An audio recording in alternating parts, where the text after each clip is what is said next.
Title: The Strange Case of Dr. Jekyll and Mr. Hyde. Author Robert Louis Stevenson.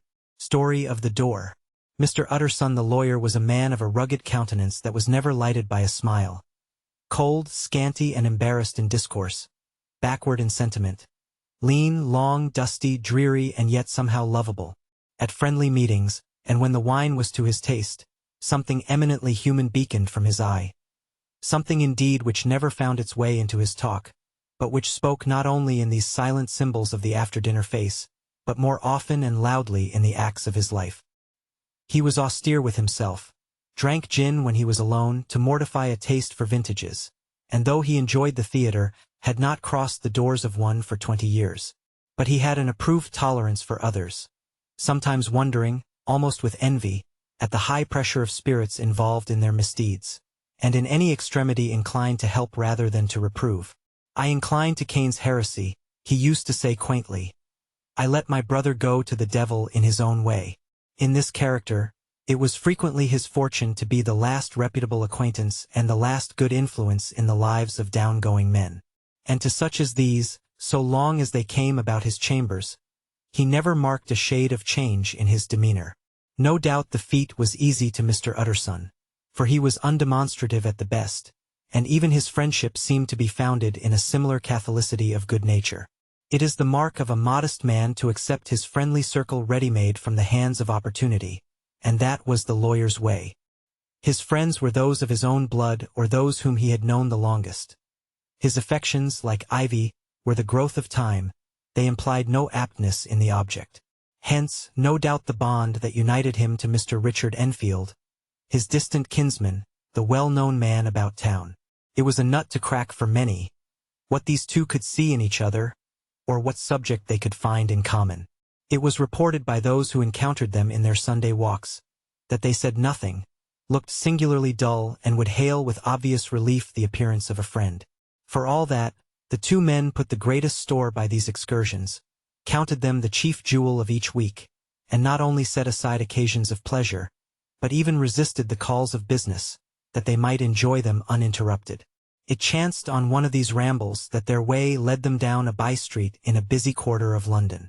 The street was small and what is called quiet, but it drove a thriving trade on the weekdays.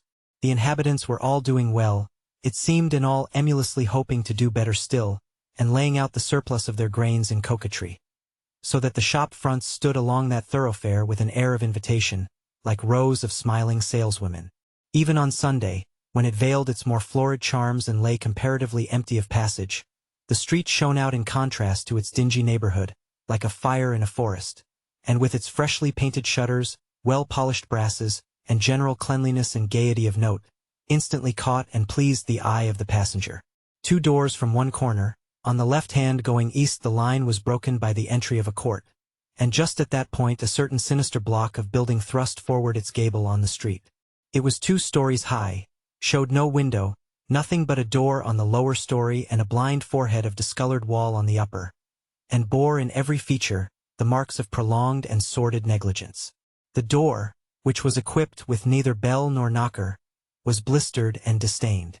Tramps slouched into the recess and struck matches on the panels. Children kept shop upon the steps. The schoolboy had tried his knife on the moldings, and for close on a generation, no one had appeared to drive away these random visitors or to repair their ravages. Mr. Enfield and the lawyer were on the other side of the by-street.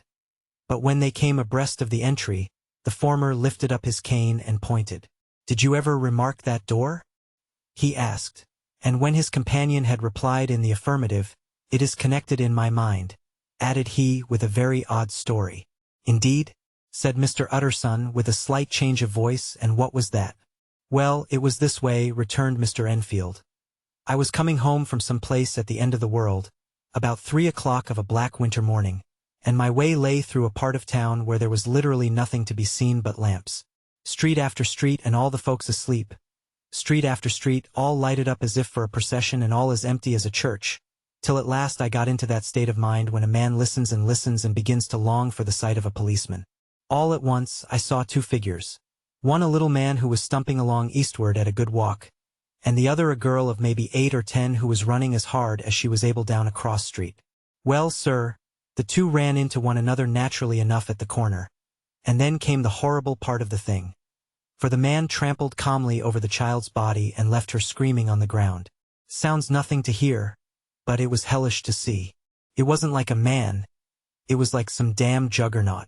I gave a few hello, took to my heels, collared my gentleman, and brought him back to where there was already quite a group about the screaming child.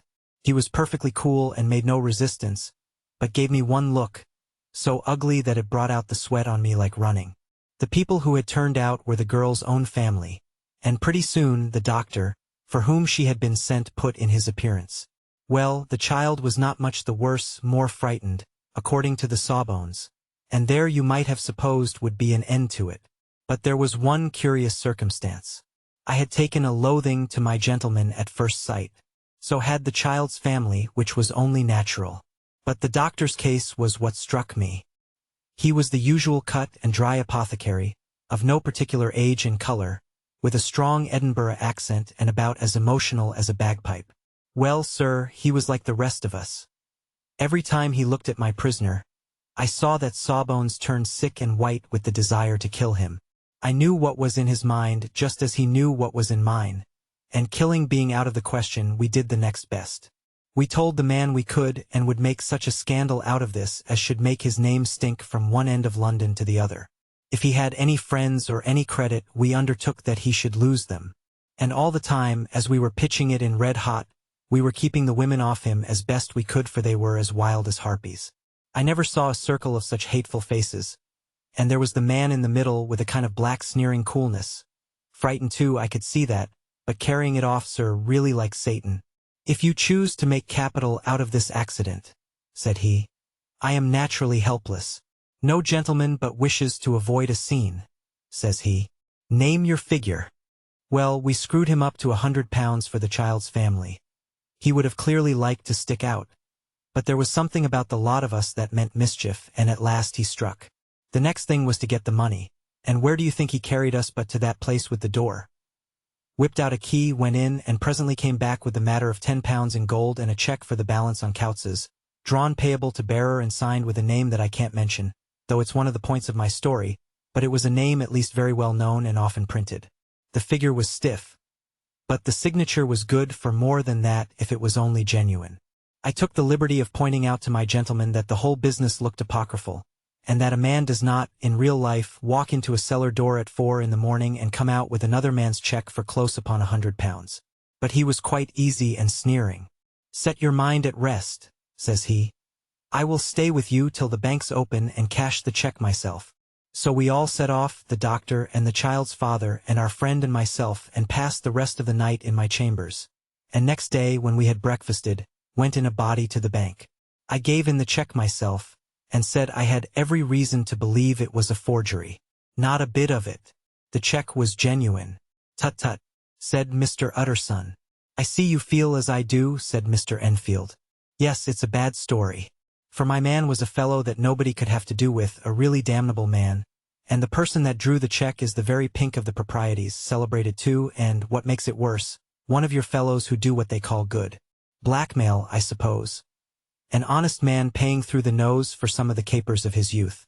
Blackmail House is what I call the place with the door, in consequence. Though even that, is far from explaining all, he added, and with the words fell into a vein of musing. From this he was recalled by Mr. Utterson asking rather suddenly, And you don't know if the drawer of the cheque lives there? A likely place, isn't it? Returned Mr. Enfield. But I happen to have noticed his address. He lives in some square or other. And you never asked about the place with the door? Said Mr. Utterson. No, sir. I had a delicacy, was the reply. I feel very strongly about putting questions. It partakes too much of the style of the Day of Judgment. You start a question, and it's like starting a stone. You sit quietly on the top of a hill, and away the stone goes, starting others, and presently some bland old bird, the last you would have thought of, is knocked on the head in his own back garden, and the family have to change their name. No, sir, I make it a rule of mine. The more it looks like Queer Street, the less I ask. A very good rule, too, said the lawyer. But I have studied the place for myself, continued Mr. Enfield. It seems scarcely a house. There is no other door, and nobody goes in or out of that one but, once in a great while, the gentleman of my adventure. There are 3 windows looking on the court on the first floor. None below. The windows are always shut, but they're clean. And then there is a chimney which is generally smoking. So somebody must live there. And yet it's not so sure. For the buildings are so packed together about the court, that it's hard to say where one ends and another begins. The pair walked on again for a while in silence. And then Enfield, said Mr. Utterson, that's a good rule of yours. Yes, I think it is, returned Enfield. But for all that, continued the lawyer, there's one point I want to ask. I want to ask the name of that man who walked over the child. Well, said Mr. Enfield, I can't see what harm it would do. It was a man of the name of Hyde. Said Mr. Utterson. What sort of a man is he to see? He is not easy to describe. There is something wrong with his appearance. Something displeasing, something downright detestable. I never saw a man I so disliked, and yet I scarce know why. He must be deformed somewhere. He gives a strong feeling of deformity, although I couldn't specify the point. He's an extraordinary-looking man, and yet I really can name nothing out of the way. No, sir. I can make no hand of it. I can't describe him. And it's not want of memory, for I declare I can see him this moment. Mr. Utterson again walked some way in silence and obviously under a weight of consideration. You are sure he used a key? He inquired at last. My dear sir, began Enfield, surprised out of himself. Yes, I know, said Utterson. I know it must seem strange. The fact is, if I do not ask you the name of the other party, it is because I know it already. You see, Richard, your tale has gone home. If you have been inexact in any point, you had better correct it. I think you might have warned me, returned the other with a touch of sullenness. But I have been pedantically exact, as you call it. The fellow had a key. And what's more, he has it still. I saw him use it not a week ago. Mr. Utterson sighed deeply but said never a word. And the young man presently resumed. Here is another lesson to say nothing, said he. I am ashamed of my long tongue. Let us make a bargain never to refer to this again. With all my heart, said the lawyer. I shake hands on that, Richard. Search for Mr. Hyde. That evening Mr. Utterson came home to his bachelor house in somber spirits and sat down to dinner without relish. It was his custom of a Sunday, when this meal was over, to sit close by the fire, a volume of some dry divinity on his reading desk, until the clock of the neighboring church rang out the hour of 12, when he would go soberly and gratefully to bed. On this night, however, as soon as the cloth was taken away, he took up a candle and went into his business room. There he opened his safe, took from the most private part of it a document endorsed on the envelope as Dr. Jekyll's will, and sat down with a clouded brow to study its contents. The will was holograph, for Mr. Utterson, though he took charge of it now that it was made, had refused to lend the least assistance in the making of it. It provided not only that, in case of the decease of Henry Jekyll, M.D., D.C.L., LL.D., F.R.S., etc., all his possessions were to pass into the hands of his friend and benefactor Edward Hyde, but that in case of Dr. Jekyll's disappearance or unexplained absence for any period exceeding 3 calendar months, the said Edward Hyde should step into the said Henry Jekyll's shoes without further delay and free from any burthen or obligation beyond the payment of a few small sums to the members of the doctor's household. This document had long been the lawyer's eyesore. It offended him both as a lawyer and as a lover of the sane and customary sides of life, to whom the fanciful was the immodest. And hitherto it was his ignorance of Mr. Hyde that had swelled his indignation. Now, by a sudden turn, it was his knowledge. It was already bad enough when the name was but a name of which he could learn no more. It was worse when it began to be clothed upon with detestable attributes, and out of the shifting, insubstantial mists that had so long baffled his eye, there leaped up the sudden, definite presentment of a fiend. I thought it was madness, he said, as he replaced the obnoxious paper in the safe, and now I begin to fear it is disgrace. With that he blew out his candle, put on a greatcoat, and set forth in the direction of Cavendish Square, that citadel of medicine, where his friend, the great Dr. Lanyon, had his house and received his crowding patients. If anyone knows, it will be Lanyon, he had thought. The solemn butler knew and welcomed him. He was subjected to no stage of delay, but ushered direct from the door to the dining-room where Dr. Lanyon sat alone over his wine. This was a hearty, healthy, dapper, red-faced gentleman, with a shock of hair prematurely white, and a boisterous and decided manner. At sight of Mr. Utterson, he sprang up from his chair and welcomed him with both hands. The geniality, as was the way of the man, was somewhat theatrical to the eye, but it reposed on genuine feeling. For these two were old friends, old mates both at school and college, both thorough respecters of themselves and of each other, and what does not always follow, men who thoroughly enjoyed each other's company. After a little rambling talk, the lawyer led up to the subject which so disagreeably preoccupied his mind. "I suppose, Lanyon," said he, "you and I must be the two oldest friends that Henry Jekyll has?" "I wish the friends were younger," chuckled Dr. Lanyon. "But I suppose we are. And what of that? I see little of him now." "Indeed?" said Utterson. "I thought you had a bond of common interest."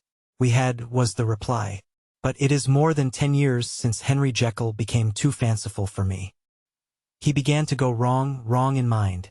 And though of course I continue to take an interest in him for old sake's sake, as they say, I see and I have seen devilish little of the man.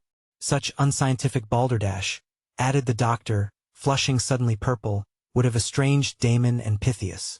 This little spirit of temper was somewhat of a relief to Mr. Utterson.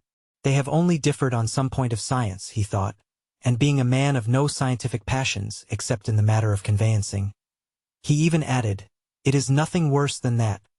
He gave his friend a few seconds to recover his composure, and then approached the question he had come to put. "Did you ever come across a protégé of his, one Hyde?" he asked. "Hyde?" repeated Lanyon. "No, never heard of him. Since my time." That was the amount of information that the lawyer carried back with him to the great, dark bed on which he tossed to and fro, until the small hours of the morning began to grow large. It was a night of little ease to his toiling mind, toiling in mere darkness and besieged by questions. 6 o'clock struck on the bells of the church that was so conveniently near to Mr. Utterson's dwelling, and still he was digging at the problem. Hitherto it had touched him on the intellectual side alone, but now his imagination also was engaged, or rather enslaved, and as he lay and tossed in the gross darkness of the night and the curtained room, Mr. Enfield's tale went by before his mind in a scroll of lighted pictures. He would be aware of the great field of lamps of a nocturnal city, then of the figure of a man walking swiftly, then of a child running from the doctor's, and then these met, and that human juggernaut trod the child down and passed on regardless of her screams. Or else he would see a room in a rich house, where his friend lay asleep, dreaming and smiling at his dreams. And then the door of that room would be opened, the curtains of the bed plucked apart, the sleeper recalled, and lo! There would stand by his side a figure to whom power was given, and even at that dead hour, he must rise and do its bidding. The figure in these two phases haunted the lawyer all night, and if at any time he dozed over, it was but to see it glide more stealthily through sleeping houses, or move the more swiftly and still the more swiftly, even to dizziness, through wider labyrinths of lamplight city, and at every street corner crush a child and leave her screaming. And still the figure had no face by which he might know it. Even in his dreams, it had no face, or one that baffled him and melted before his eyes. And thus it was that there sprang up and grew apace in the lawyer's mind a singularly strong, almost an inordinate curiosity to behold the features of the real Mr. Hyde. If he could but once set eyes on him, he thought the mystery would lighten and perhaps roll altogether away, as was the habit of mysterious things when well examined. He might see a reason for his friend's strange preference or bondage, call it which you please, and even for the startling clause of the will. At least it would be a face worth seeing, the face of a man who was without bowels of mercy, a face which had but to show itself to raise up, in the mind of the unimpressionable Enfield, a spirit of enduring hatred. From that time forward, Mr. Utterson began to haunt the door in the by-street of shops. In the morning before office hours, at noon when business was plenty and time scarce, at night under the face of the fogged city moon, by all lights and at all hours of solitude or concourse, the lawyer was to be found on his chosen post. If he be Mr. Hyde, he had thought, I shall be Mr. Seek. And at last his patience was rewarded. It was a fine dry night, frost in the air, the streets as clean as a ballroom floor, the lamps unshaken by any wind, drawing a regular pattern of light and shadow. By 10 o'clock, when the shops were closed, The by-street was very solitary and, in spite of the low growl of London from all round, very silent. Small sounds carried far. Domestic sounds out of the houses were clearly audible on either side of the roadway, and the rumor of the approach of any passenger preceded him by a long time. Mr. Utterson had been some minutes at his post, when he was aware of an odd light footstep drawing near. In the course of his nightly patrols, he had long grown accustomed to the quaint effect with which the footfalls of a single person, while he is still a great way off, suddenly spring out distinct from the vast hum and clatter of the city. Yet his attention had never before been so sharply and decisively arrested, and it was with a strong, superstitious prevision of success that he withdrew into the entry of the court. The steps drew swiftly nearer, and swelled out suddenly louder as they turned the end of the street. The lawyer, looking forth from the entry, could soon see what manner of man he had to deal with. He was small and very plainly dressed, and the look of him, even at that distance, went somehow strongly against the watcher's inclination.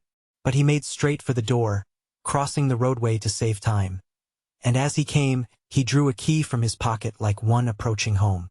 Mr. Utterson stepped out and touched him on the shoulder as he passed. "Mr. Hyde, I think?" Mr. Hyde shrank back with a hissing intake of the breath.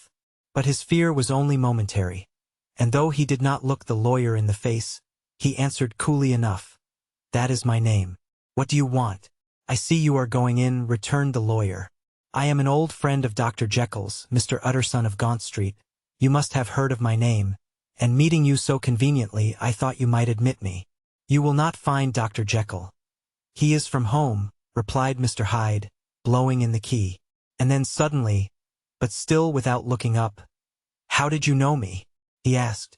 "On your side," said Mr. Utterson. "Will you do me a favor?" "With pleasure," replied the other. "What shall it be?" "Will you let me see your face?" asked the lawyer. Mr. Hyde appeared to hesitate, and then, as if upon some sudden reflection, fronted about with an air of defiance, and the pair stared at each other pretty fixedly for a few seconds. "Now I shall know you again," said Mr. Utterson. "It may be useful." "Yes," returned Mr. Hyde, "it is as well we have met. And à propos, you should have my address." And he gave a number of a street in Soho. Good God, thought Mr. Utterson, can he, too, have been thinking of the will? But he kept his feelings to himself and only grunted in acknowledgment of the address. "And now," said the other, "how did you know me?" "By description," was the reply. "Whose description?" "We have common friends," said Mr. Utterson. "Common friends," echoed Mr. Hyde, a little hoarsely. "Who are they?" "Jekyll, for instance," said the lawyer. "He never told you," cried Mr. Hyde, with a flush of anger. "I did not think you would have lied." "Come," said Mr. Utterson, "that is not fitting language." The other snarled aloud into a savage laugh, and the next moment, with extraordinary quickness, he had unlocked the door and disappeared into the house. The lawyer stood a while when Mr. Hyde had left him, the picture of disquietude. Then he began slowly to mount the street, pausing every step or two and putting his hand to his brow like a man in mental perplexity. The problem he was thus debating as he walked was one of a class that is rarely solved. Mr. Hyde was pale and dwarfish. He gave an impression of deformity without any nameable malformation. He had a displeasing smile. He had borne himself to the lawyer with a sort of murderous mixture of timidity and boldness, and he spoke with a husky, whispering and somewhat broken voice. All these were points against him, but not all of these together could explain the hitherto unknown disgust, loathing and fear with which Mr. Utterson regarded him. "There must be something else," said the perplexed gentleman. "There is something more, if I could find a name for it. God bless me, the man seems hardly human. Something troglodytic, shall we say? Or can it be the old story of Dr. Fell? Or is it the mere radiance of a foul soul that thus transpires through, and transfigures, its clay continent? The last, I think. For oh, my poor old Harry Jekyll, if ever I read Satan's signature upon a face, it is on that of your new friend." Round the corner from the by-street, there was a square of ancient, handsome houses, now for the most part decayed from their high estate and let in flats and chambers to all sorts and conditions of men. Map engravers, architects, shady lawyers, and the agents of obscure enterprises. One house, however, second from the corner, was still occupied entire, and at the door of this, which wore a great air of wealth and comfort, though it was now plunged in darkness except for the fanlight, Mr. Utterson stopped and knocked. A well-dressed, elderly servant opened the door. "Is Dr. Jekyll at home, Poole?" asked the lawyer. "I will see, Mr. Utterson," said Poole, admitting the visitor as he spoke into a large, low-roofed, comfortable hall paved with flags, warmed, after the fashion of a country house, by a bright, open fire and furnished with costly cabinets of oak. "Will you wait here by the fire, sir? Or shall I give you a light in the dining-room?" "Here, thank you," said the lawyer, and he drew near and leaned on the tall fender. This hall, in which he was now left alone, was a pet fancy of his friend the doctor's, and Utterson himself was wont to speak of it as the pleasantest room in London. But tonight there was a shudder in his blood. The face of Hyde sat heavy on his memory. He felt, what was rare with him, a nausea and distaste of life, and in the gloom of his spirits he seemed to read a menace in the flickering of the firelight on the polished cabinets and the uneasy starting of the shadow on the roof. He was ashamed of his relief when Poole presently returned to announce that Dr. Jekyll was gone out. "I saw Mr. Hyde go in by the old dissecting room, Poole," he said. "Is that right, when Dr. Jekyll is from home?" "Quite right, Mr. Utterson, sir," replied the servant. "Mr. Hyde has a key. Your master seems to repose a great deal of trust in that young man, Poole," resumed the other musingly. "Yes, sir, he does indeed," said Poole. "We have all orders to obey him." "I do not think I ever met Mr. Hyde?" asked Utterson. "Oh dear no, sir. He never dines here," replied the butler. "Indeed, we see very little of him on this side of the house. He mostly comes and goes by the laboratory. Well, good night, Poole." "Good night, Mr. Utterson." And the lawyer set out homeward with a very heavy heart. "Poor Harry Jekyll," he thought. "My mind gives me he is in deep waters. He was wild when he was young. A long while ago, to be sure. But in the law of God there is no statute of limitations. It must be that. The ghost of some old sin, the cancer of some concealed disgrace. Punishment coming, pedi claudo, years after memory has forgotten and self-love condoned the fault." And the lawyer, scared by the thought, brooded a while on his own past, groping in all the corners of memory, lest by chance some jack-in-the-box of an old iniquity should leap to light there. His past was fairly blameless. Few men could read the rolls of their life with less apprehension, yet he was humbled to the dust by the many ill things he had done, and raised up again into a sober and fearful gratitude by the many he had come so near to doing yet avoided. And then, by a return on his former subject, he conceived a spark of hope. This Master Hyde, if he were studied, thought he, must have secrets of his own. Black secrets, by the look of him. Secrets compared to which poor Jekyll's worst would be like sunshine. Things cannot continue as they are. It turns me cold to think of this creature stealing like a thief to Harry's bedside. Poor Harry, what awakening! And the danger of it. For if this Hyde suspects the existence of the will, he may grow impatient to inherit. I must put my shoulders to the wheel, if Jekyll will but let me," he added, "if Jekyll will only let me." For once more he saw before his mind's eye, as clear as transparency, the strange clauses of the will. Dr. Jekyll was quite at ease.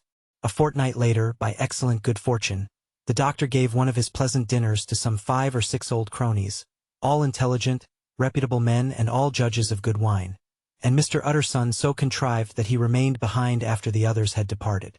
This was no new arrangement, but a thing that had befallen many scores of times. Where Utterson was liked, he was liked well. Hosts loved to detain the dry lawyer, when the light-hearted and loose-tongued had already their foot on the threshold. They liked to sit a while in his unobtrusive company, practicing for solitude, sobering their minds in the man's rich silence after the expense and strain of gaiety. To this rule, Dr. Jekyll was no exception, and as he now sat on the opposite side of the fire, a large, well-made, smooth-faced man of 50, with something of a slyish cast perhaps, but every mark of capacity and kindness. You could see by his looks that he cherished for Mr. Utterson a sincere and warm affection. "I have been wanting to speak to you, Jekyll," began the latter. "You know that will of yours?" A close observer might have gathered that the topic was distasteful, but the doctor carried it off gaily. "My poor Utterson," said he, "you are unfortunate in such a client. I never saw a man so distressed as you were by my will, unless it were that hide-bound pedant Lanyon, at what he called my scientific heresies. "Oh, I know he's a good fellow, you needn't frown. An excellent fellow, and I always mean to see more of him. But a hidebound pedant for all that. An ignorant, blatant pedant. I was never more disappointed in any man than Lanyon. You know I never approved of it," pursued Utterson, ruthlessly disregarding the fresh topic. "My will?" "Yes, certainly, I know that," said the doctor a trifle sharply. "You have told me so." "Well, I tell you so again," continued the lawyer. "I have been learning something of young Hyde." The large, handsome face of Dr. Jekyll grew pale to the very lips, and there came a blackness about his eyes. "I do not care to hear more," said he. "This is a matter I thought we had agreed to drop." "What I heard was abominable," said Utterson. "Can make no change." "You do not understand my position," returned the doctor, with a certain incoherency of manner. "I am painfully situated, Utterson. My position is a very strange one. It is one of those affairs that cannot be mended by talking." "Jekyll," said Utterson, "you know me. I am a man to be trusted. Make a clean breast of this in confidence, and I make no doubt I can get you out of it." "My good Utterson," said the doctor, "this is very good of you. This is downright good of you, and I cannot find words to thank you in. I believe you fully. I would trust you before any man alive, aye, before myself if I could make the choice. But indeed it isn't what you fancy. It is not as bad as that, and just to put your good heart at rest, I will tell you one thing. The moment I choose, I can be rid of Mr. Hyde. I give you my hand upon that, and I thank you again and again, and I will just add one little word, Utterson, that I'm sure you'll take in good part. This is a private matter, and I beg of you to let it sleep." Utterson reflected a little, looking in the fire. "I have no doubt you are perfectly right," he said at last, getting to his feet. "Well, but since we have touched upon this business, and for the last time I hope," continued the doctor, "there is one point I should like you to understand. I have really a very great interest in poor Hyde. I know you have seen him. He told me so, and I fear he was rude. But I do sincerely take a very great interest in that young man. And if I am taken away, Utterson, I wish you to promise me that you will bear with him and get his rights for him. I think you would, if you knew all. And it would be a weight off my mind if you would promise." "I can't pretend that I shall ever like him," said the lawyer. "I don't ask that," pleaded Jekyll, laying his hand upon the other's arm. "I only ask for justice. I only ask you to help him for my sake when I am no longer here." Utterson heaved an irrepressible sigh. "Well," said he, "I promise." The Carew murder case. Nearly a year later, in the month of October 18, London was startled by a crime of singular ferocity and rendered all the more notable by the high position of the victim. The details were few and startling. A maid-servant living alone in a house not far from the river had gone upstairs to bed about 11. Although a fog rolled over the city in the small hours, the early part of the night was cloudless, and the lane, which the maid's window overlooked, was brilliantly lit by the full moon. It seems she was romantically given, for she sat down upon her box, which stood immediately under the window, and fell into a dream of musing.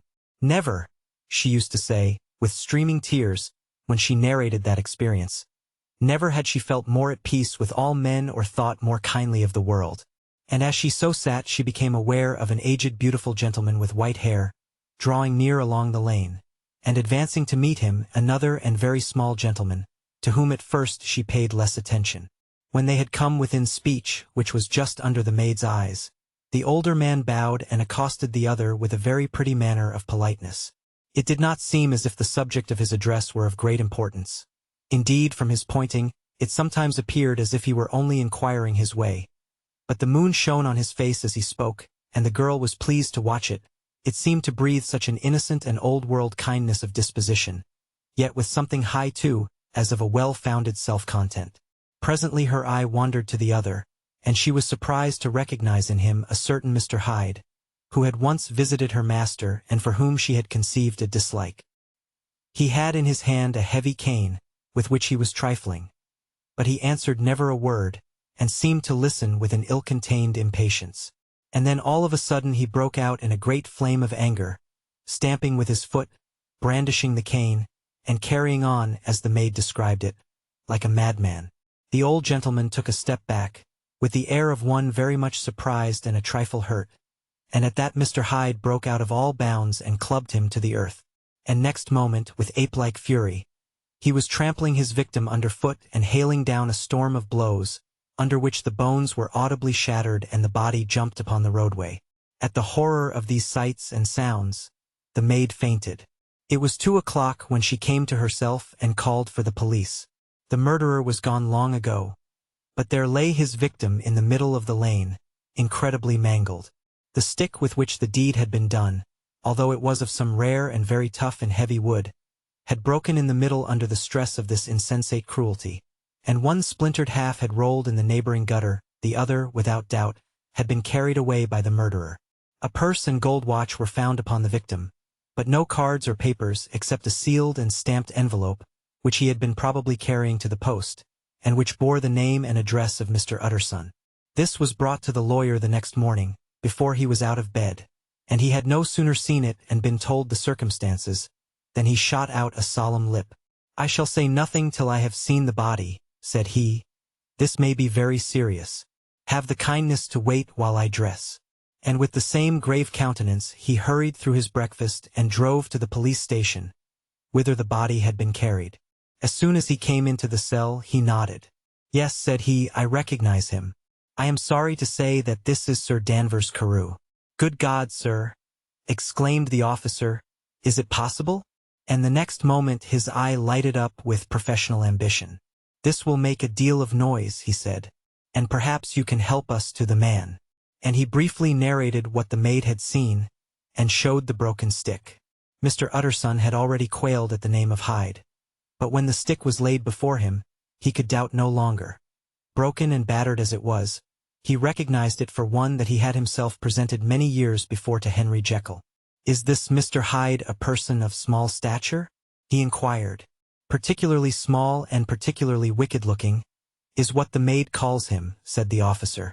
Mr. Utterson reflected, and then, raising his head, "If you will come with me in my cab," he said, "I think I can take you to his house." It was by this time about 9 in the morning, and the first fog of the season. A great chocolate-colored pall lowered over heaven, but the wind was continually charging and routing these embattled vapors, so that as the cab crawled from street to street, Mr. Utterson beheld a marvelous number of degrees and hues of twilight. For here it would be dark like the back end of evening, and there would be a glow of a rich, lurid brown, like the light of some strange conflagration, and here, for a moment, the fog would be quite broken up, and a haggard shaft of daylight would glance in between the swirling wreaths. The dismal quarter of Soho seen under these changing glimpses, with its muddy ways, and slatternly passengers, and its lamps, which had never been extinguished or had been kindled afresh to combat this mournful reinvasion of darkness, seemed, in the lawyer's eyes, like a district of some city in a nightmare. The thoughts of his mind, besides, were of the gloomiest dye, and when he glanced at the companion of his drive, he was conscious of some touch of that terror of the law and the law's officers, which may at times assail the most honest. As the cab drew up before the address indicated, the fog lifted a little and showed him a dingy street, a gin palace, a low French eating-house, a shop for the retail of penny numbers and twopenny salads, many ragged children huddled in the doorways, and many women of many different nationalities passing out, key in hand, to have a morning glass. And the next moment the fog settled down again upon that part, as brown as umber, and cut him off from his blackguardly surroundings. This was the home of Henry Jekyll's favorite, of a man who was heir to 250,000 sterling. An ivory-faced and silvery-haired old woman opened the door. She had an evil face, smoothed by hypocrisy, but her manners were excellent. "Yes," she said, "this was Mr. Hyde's, but he was not at home. He had been in that night very late, but he had gone away again in less than an hour. There was nothing strange in that. His habits were very irregular, and he was often absent. For instance, it was nearly 2 months since she had seen him till yesterday." "Very well, then, we wish to see his rooms," said the lawyer. And when the woman began to declare it was impossible, "I had better tell you who this person is," he added. "This is Inspector Newcomen of Scotland Yard." A flash of odious joy appeared upon the woman's face. "Ah," said she, "he is in trouble. What has he done?" Mr. Utterson and the inspector exchanged glances. "He don't seem a very popular character," observed the latter. "And now, my good woman, just let me and this gentleman have a look about us." In the whole extent of the house, which but for the old woman remained otherwise empty. Mr. Hyde had only used a couple of rooms, but these were furnished with luxury and good taste. A closet was filled with wine. The plate was of silver, the napery elegant.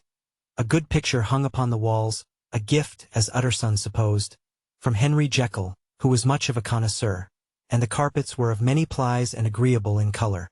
At this moment, however, the rooms bore every mark of having been recently and hurriedly ransacked. Clothes lay about the floor with their pockets inside out. Lockfast drawers stood open, and on the hearth there lay a pile of grey ashes, as though many papers had been burned. From these embers the inspector disinterred the butt end of a green cheque-book, which had resisted the action of the fire. The other half of the stick was found behind the door, and as this clinched his suspicions, the officer declared himself delighted. A visit to the bank, where several £1,000s were found to be lying to the murderer's credit, completed his gratification. "You may depend upon it, sir," he told Mr. Utterson. "I have him in my hand. He must have lost his head, or he never would have left the stick or, above all, burned the cheque-book. Why, money's life to the man. We have nothing to do but wait for him at the bank and get out the handbills." This last, however, was not so easy of accomplishment, for Mr. Hyde had numbered few familiars. Even the master of the servant maid had only seen him twice. His family could nowhere be traced. He had never been photographed, and the few who could describe him differed widely, as common observers will. Only on one point were they agreed, and that was the haunting sense of unexpressed deformity with which the fugitive impressed his beholders. Incident of the letter. It was late in the afternoon when Mr. Utterson found his way to Dr. Jekyll's door, where he was at once admitted by Poole, and carried down by the kitchen offices and across a yard which had once been a garden, to the building which was indifferently known as the laboratory or dissecting rooms. The doctor had bought the house from the heirs of a celebrated surgeon, and his own tastes being rather chemical than anatomical, had changed the destination of the block at the bottom of the garden.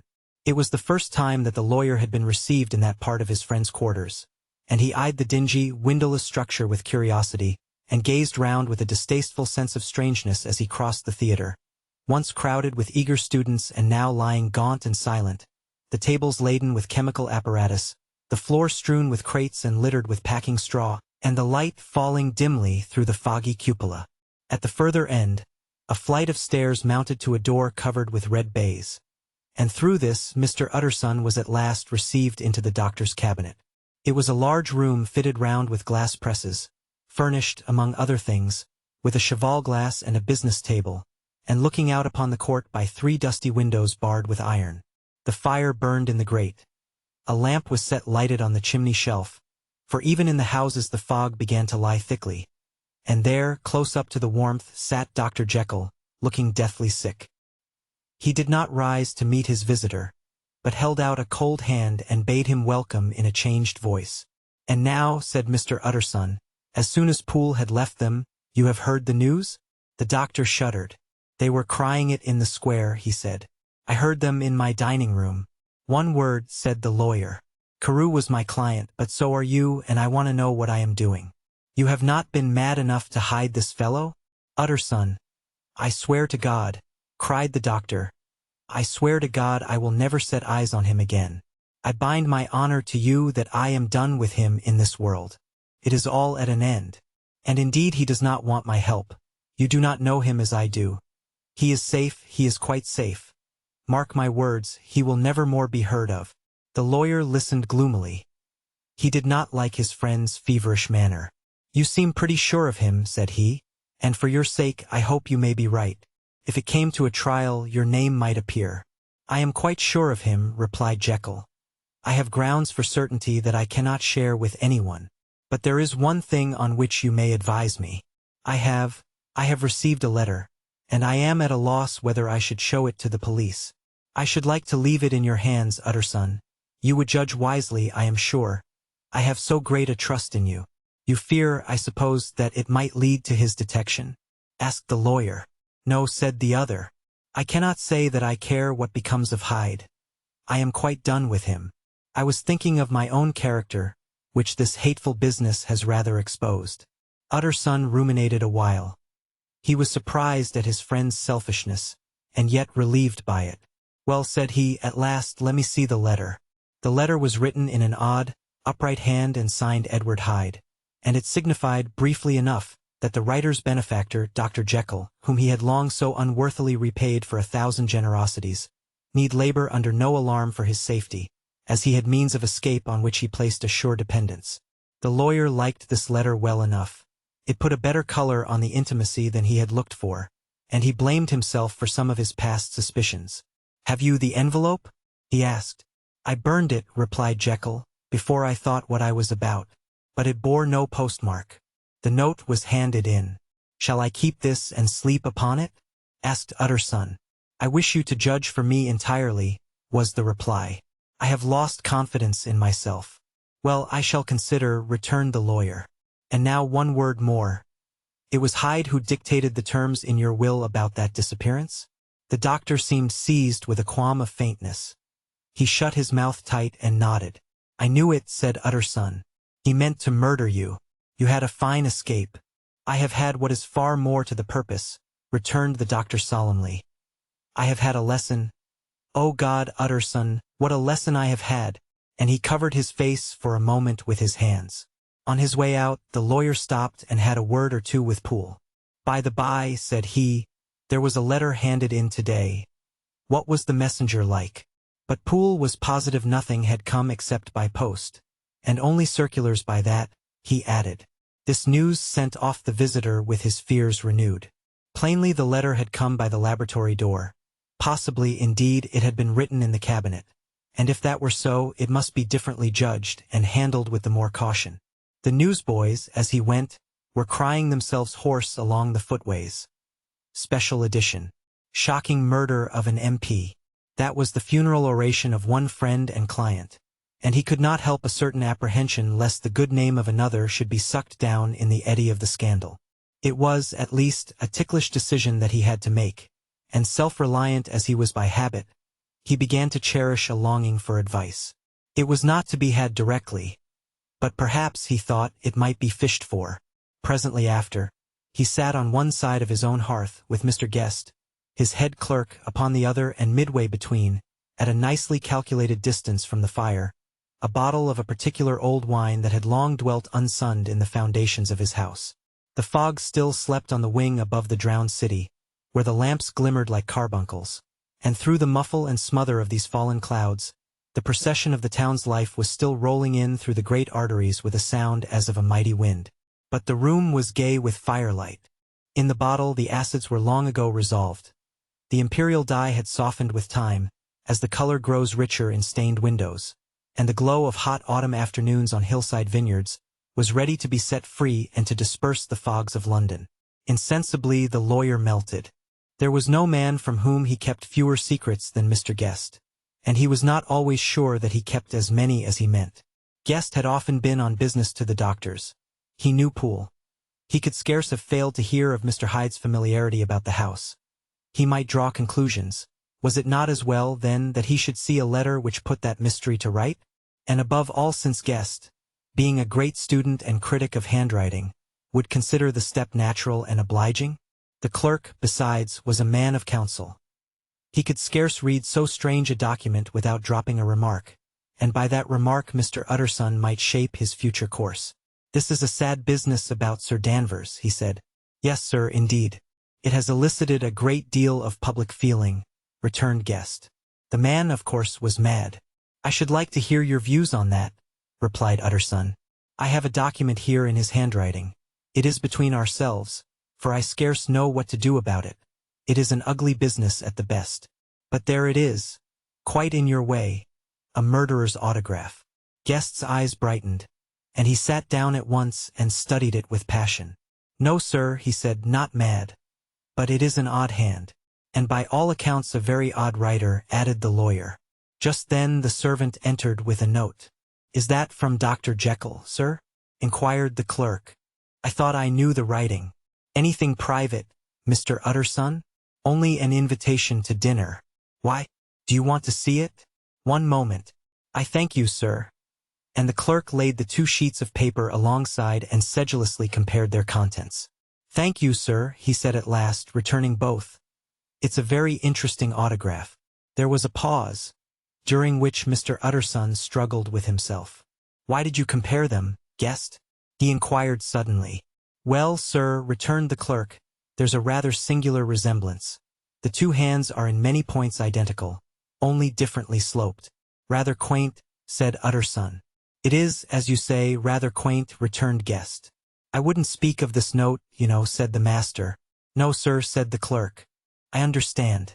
But no sooner was Mr. Utterson alone that night than he locked the note into his safe, where it reposed from that time forward. What? He thought. Henry Jekyll forged for a murderer, and his blood ran cold in his veins. Incident of Dr. Lanyon. Time ran on. Thousands of pounds were offered in reward, for the death of Sir Danvers was resented as a public injury. But Mr. Hyde had disappeared out of the ken of the police as though he had never existed. Much of his past was unearthed, indeed, and all disreputable. Tales came out of the man's cruelty, at once so callous and violent, of his vile life, of his strange associates, of the hatred that seemed to have surrounded his career, but of his present whereabouts not a whisper. From the time he had left the house in Soho on the morning of the murder, he was simply blotted out, and gradually, as time drew on, Mr. Utterson began to recover from the hotness of his alarm, and to grow more at quiet with himself. The death of Sir Danvers was, to his way of thinking, more than paid for by the disappearance of Mr. Hyde.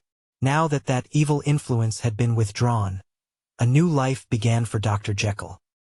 He came out of his seclusion, renewed relations with his friends, became once more their familiar guest and entertainer, and whilst he had always been known for charities, he was now no less distinguished for religion.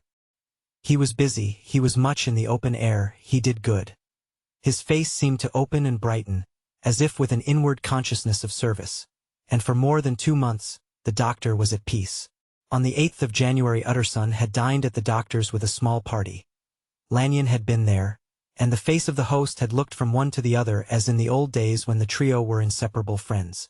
On the 12th, and again on the 14th, the door was shut against the lawyer. The doctor was confined to the house, Poole said, and saw no one.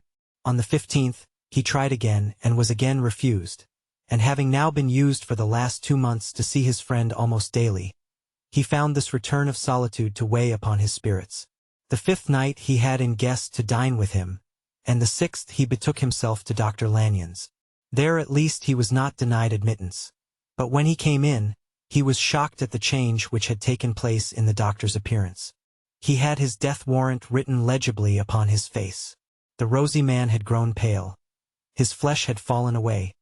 He was visibly balder and older, and yet it was not so much these tokens of a swift physical decay that arrested the lawyer's notice, as a look in the eye and quality of manner that seemed to testify to some deep-seated terror of the mind. It was unlikely that the doctor should fear death, and yet that was what Utterson was tempted to suspect. Yes, he thought. He is a doctor, he must know his own state and that his days are counted, and the knowledge is more than he can bear. And yet when Utterson remarked on his ill looks, it was with an air of great firmness that Lanyon declared himself a doomed man. I have had a shock, he said, and I shall never recover. It is a question of weeks. Well, life has been pleasant. I liked it. Yes, sir, I used to like it. I sometimes think if we knew all, we should be more glad to get away. Jekyll is ill, too, observed Utterson. Have you seen him? But Lanyon's face changed, and he held up a trembling hand. I wish to see or hear no more of Dr. Jekyll, he said in a loud, unsteady voice. I am quite done with that person, and I beg that you will spare me any allusion to one whom I regard as dead. Tut, tut, said Mr. Utterson, and then after a considerable pause, can't I do anything? He inquired.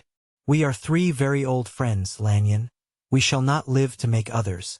Nothing can be done, returned Lanyon. Ask himself. He will not see me, said the lawyer. I am not surprised at that, was the reply.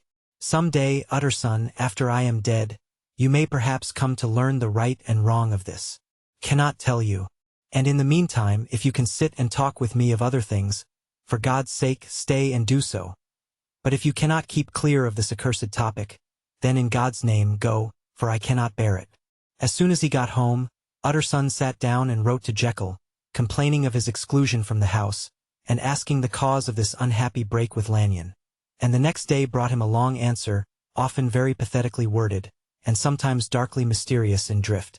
The quarrel with Lanyon was incurable. "I do not blame our old friend," Jekyll wrote, "but I share his view that we must never meet. I mean from henceforth to lead a life of extreme seclusion. You must not be surprised, nor must you doubt my friendship, if my door is often shut even to you. You must suffer me to go my own dark way. I have brought on myself a punishment and a danger that I cannot name. If I am the chief of sinners, I am the chief of sufferers also. I could not think that this earth contained a place for sufferings and terrors so unmanning. And you can do but one thing, Utterson, to lighten this destiny, and that is to respect my silence." Utterson was amazed. The dark influence of Hyde had been withdrawn. The doctor had returned to his old tasks and amities. A week ago, the prospect had smiled with every promise of a cheerful and an honored age. And now in a moment, friendship and peace of mind, and the whole tenor of his life were wrecked. So great and unprepared a change pointed to madness. But in view of Lanyon's manner and words, there must lie for it some deeper ground. A week afterwards Dr. Lanyon took to his bed, and in something less than a fortnight he was dead.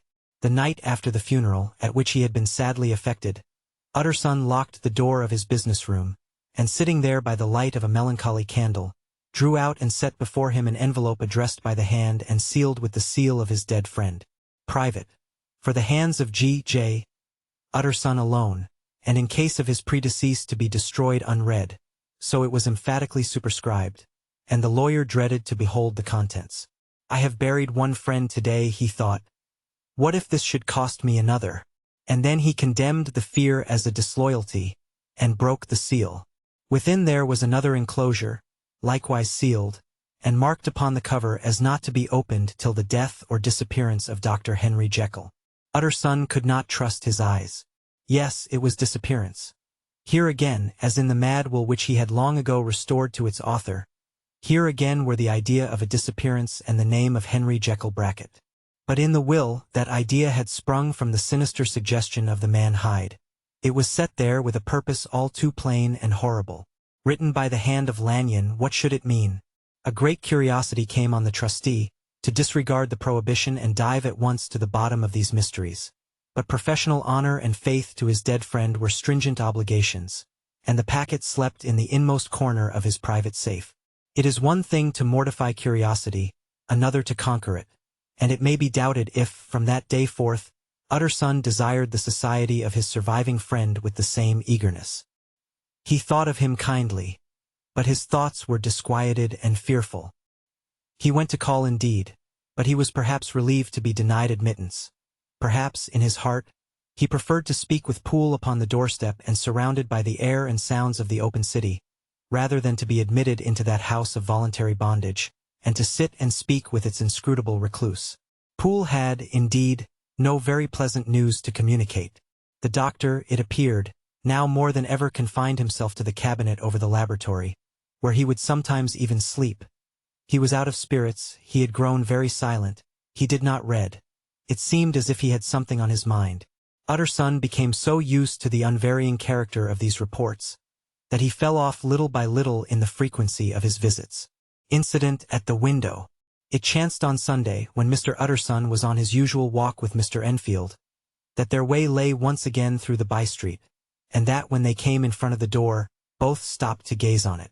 "Well," said Enfield, "that story's at an end at least.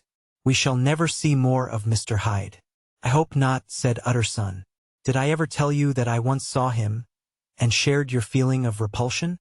"It was impossible to do the one without the other," returned Enfield. "And by the way, what an ass you must have thought me, not to know that this was a back way to Dr. Jekyll's.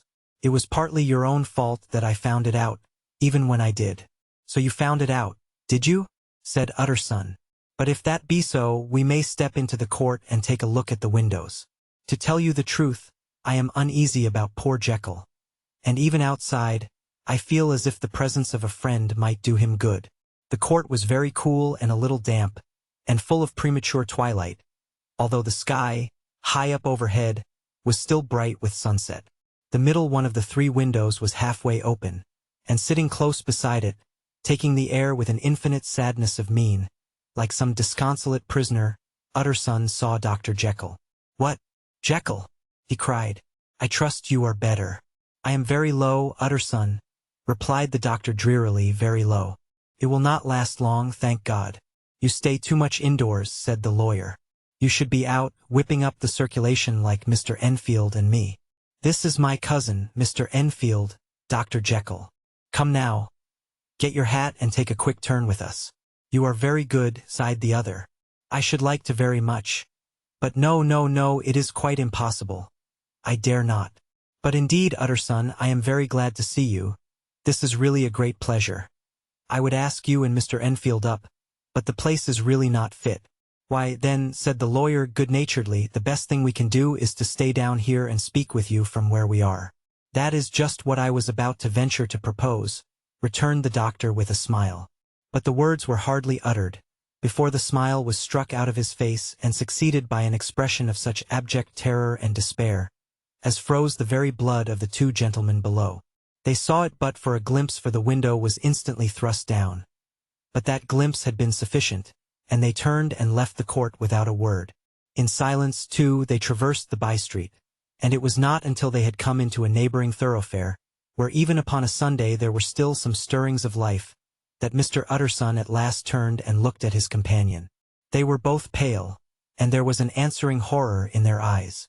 God forgive us, said Mr. Utterson. But Mr. Enfield only nodded his head very seriously, and walked on once more in silence. The last night, Mr. Utterson was sitting by his fireside one evening after dinner, when he was surprised to receive a visit from Poole. "Bless me, Poole, what brings you here?" he cried. And then taking a second look at him, "What ails you?" he added. "Is the doctor ill?" "Mr. Utterson," said the man, "there is something wrong." "Take a seat, and here is a glass of wine for you," said the lawyer. "Now, take your time and tell me plainly what you want." "You know the doctor's ways, sir," replied Poole, "and how he shuts himself up." "Well, he's shut up again in the cabinet. And I don't like it, sir. I wish I may die if I like it. Mr. Utterson, sir, I'm afraid." "Now, my good man," said the lawyer, "be explicit. What are you afraid of?" "I've been afraid for about a week," returned Poole, doggedly disregarding the question, "and I can bear it no more." The man's appearance amply bore out his words. His manner was altered for the worse, and except for the moment when he had first announced his terror, he had not once looked the lawyer in the face. Even now, he sat with the glass of wine untasted on his knee, and his eyes directed to a corner of the floor. "I can bear it no more," he repeated. "Come," said the lawyer, "I see you have some good reason, Poole. I see there is something seriously amiss. Try to tell me what it is." "I think there's been foul play," said Poole hoarsely. "Foul play!" cried the lawyer, a good deal frightened and rather inclined to be irritated in consequence. "What foul play? What does the man mean?" "I daren't say, sir," was the answer. "But will you come along with me and see for yourself?" Mr. Utterson's only answer was to rise and get his hat and greatcoat, but he observed with wonder the greatness of the relief that appeared upon the butler's face, and perhaps with no less, that the wine was still untasted when he set it down to follow. It was a wild, cold, seasonable night of March, with a pale moon, lying on her back as though the wind had tilted her, and flying rack of the most diaphanous and lawny texture. The wind made talking difficult, and flecked the blood into the face. It seemed to have swept the streets unusually bare of passengers besides, for Mr. Utterson thought he had never seen that part of London so deserted. He could have wished it otherwise. Never in his life had he been conscious of so sharp a wish to see and touch his fellow creatures. For struggle as he might, there was borne in upon his mind a crushing anticipation of calamity. The square, when they got there, was full of wind and dust, and the thin trees in the garden were lashing themselves along the railing. Poole, who had kept all the way a pace or two ahead, now pulled up in the middle of the pavement, and in spite of the biting weather, took off his hat and mopped his brow with a red pocket-handkerchief. But for all the hurry of his coming, these were not the dews of exertion that he wiped away, but the moisture of some strangling anguish. For his face was white and his voice, when he spoke, harsh and broken. "Well, sir," he said, "here we are, and God grant there be nothing wrong." "Amen, Poole," said the lawyer. Thereupon the servant knocked in a very guarded manner. The door was opened on the chain, and a voice asked from within, "Is that you, Poole?" "It's all right," said Poole. "Open the door." The hall, when they entered it, was brightly lighted up. The fire was built high, and about the hearth the whole of the servants, men and women, stood huddled together like a flock of sheep. At the sight of Mr. Utterson, the housemaid broke into hysterical whimpering, and the cook, crying out, "Bless God, it's Mr. Utterson," ran forward as if to take him in her arms. What, are you all here?" said the lawyer peevishly. "Very irregular, very unseemly. Your master would be far from pleased." "They're all afraid," said Poole. Blank silence followed, no one protesting.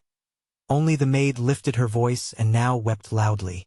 "Hold your tongue," Poole said to her, with a ferocity of accent that testified to his own jangled nerves. And indeed, when the girl had so suddenly raised the note of her lamentation, they had all started and turned towards the inner door with faces of dreadful expectation. "And now," continued the butler, addressing the knife boy, "reach me a candle and we'll get this through hands at once." And then he begged Mr. Utterson to follow him, and led the way to the back garden. "Now, sir," said he, "you come as gently as you can. I want you to hear, and I don't want you to be heard. And see here, sir, if by any chance he was to ask you in, don't go." Mr. Utterson's nerves, at this unlooked-for termination, gave a jerk that nearly threw him from his balance. But he recollected his courage and followed the butler into the laboratory building through the surgical theater, with its lumber of crates and bottles, to the foot of the stair. Here Poole motioned him to stand on one side and listen, while he himself, setting down the candle and making a great and obvious call on his resolution, mounted the steps and knocked with a somewhat uncertain hand on the red baize of the cabinet door. "Mr. Utterson, sir, asking to see you," he called, and even as he did so, once more violently signed to the lawyer to give ear. A voice answered from within. "Tell him I cannot see anyone," it said complainingly. "Thank you, sir," said Poole, with a note of something like triumph in his voice. And taking up his candle, he led Mr. Utterson back across the yard and into the great kitchen, where the fire was out and the beetles were leaping on the floor. "Sir," he said, looking Mr. Utterson in the eyes, "was that my master's voice?" "Seems much changed," replied the lawyer, very pale but giving look for look. "Changed? Well, yes, I think so," said the butler. "Have I been 20 years in this man's house, to be deceived about his voice? No, sir. Master's made away with. He was made away with 8 days ago, when we heard him cry out upon the name of God. And who's in there instead of him, and why it stays there, is a thing that cries to heaven, Mr. Utterson. This is a very strange tale, Poole." "This is rather a wild tale, my man," said Mr. Utterson, biting his finger. "Suppose it were as you suppose, supposing Dr. Jekyll to have been, well, murdered, what could induce the murderer to stay? That won't hold water. It doesn't commend itself to reason." "Well, Mr. Utterson, you are a hard man to satisfy, but I'll do it yet," said Poole. "All this last week, you must know, him or it, whatever it is that lives in that cabinet, has been crying night and day for some sort of medicine and cannot get it to his mind. It was sometimes his way, the master's, that is, to write his orders on a sheet of paper and throw it on the stair. We've had nothing else this week back. Nothing but papers and a closed door, and the very meals left there to be smuggled in when nobody was looking. Well, sir, every day and twice and thrice in the same day there have been orders and complaints, and I have been sent flying to all the wholesale chemists in town. Every time I brought the stuff back, there would be another paper telling me to return it because it was not pure, and another order to a different firm. This drug is wanted bitter bad, sir, whatever for." "Have you any of these papers?" asked Mr. Utterson. Poole felt in his pocket and handed out a crumpled note, which the lawyer, bending nearer to the candle, carefully examined. Its contents ran thus: "Dr. Jekyll presents his compliments to Messrs. Ma. He assures them that their last sample is impure and quite useless for his present purpose. In the year 18, Dr. J. purchased a somewhat large quantity from Messrs. M. He now begs them to search with most sedulous care, and should any of the same quality be left, forward it to him at once. Expense is no consideration. The importance of this to Dr. J. can hardly be exaggerated." So far the letter had run composedly enough, but here with a sudden splutter of the pen, the writer's emotion had broken loose.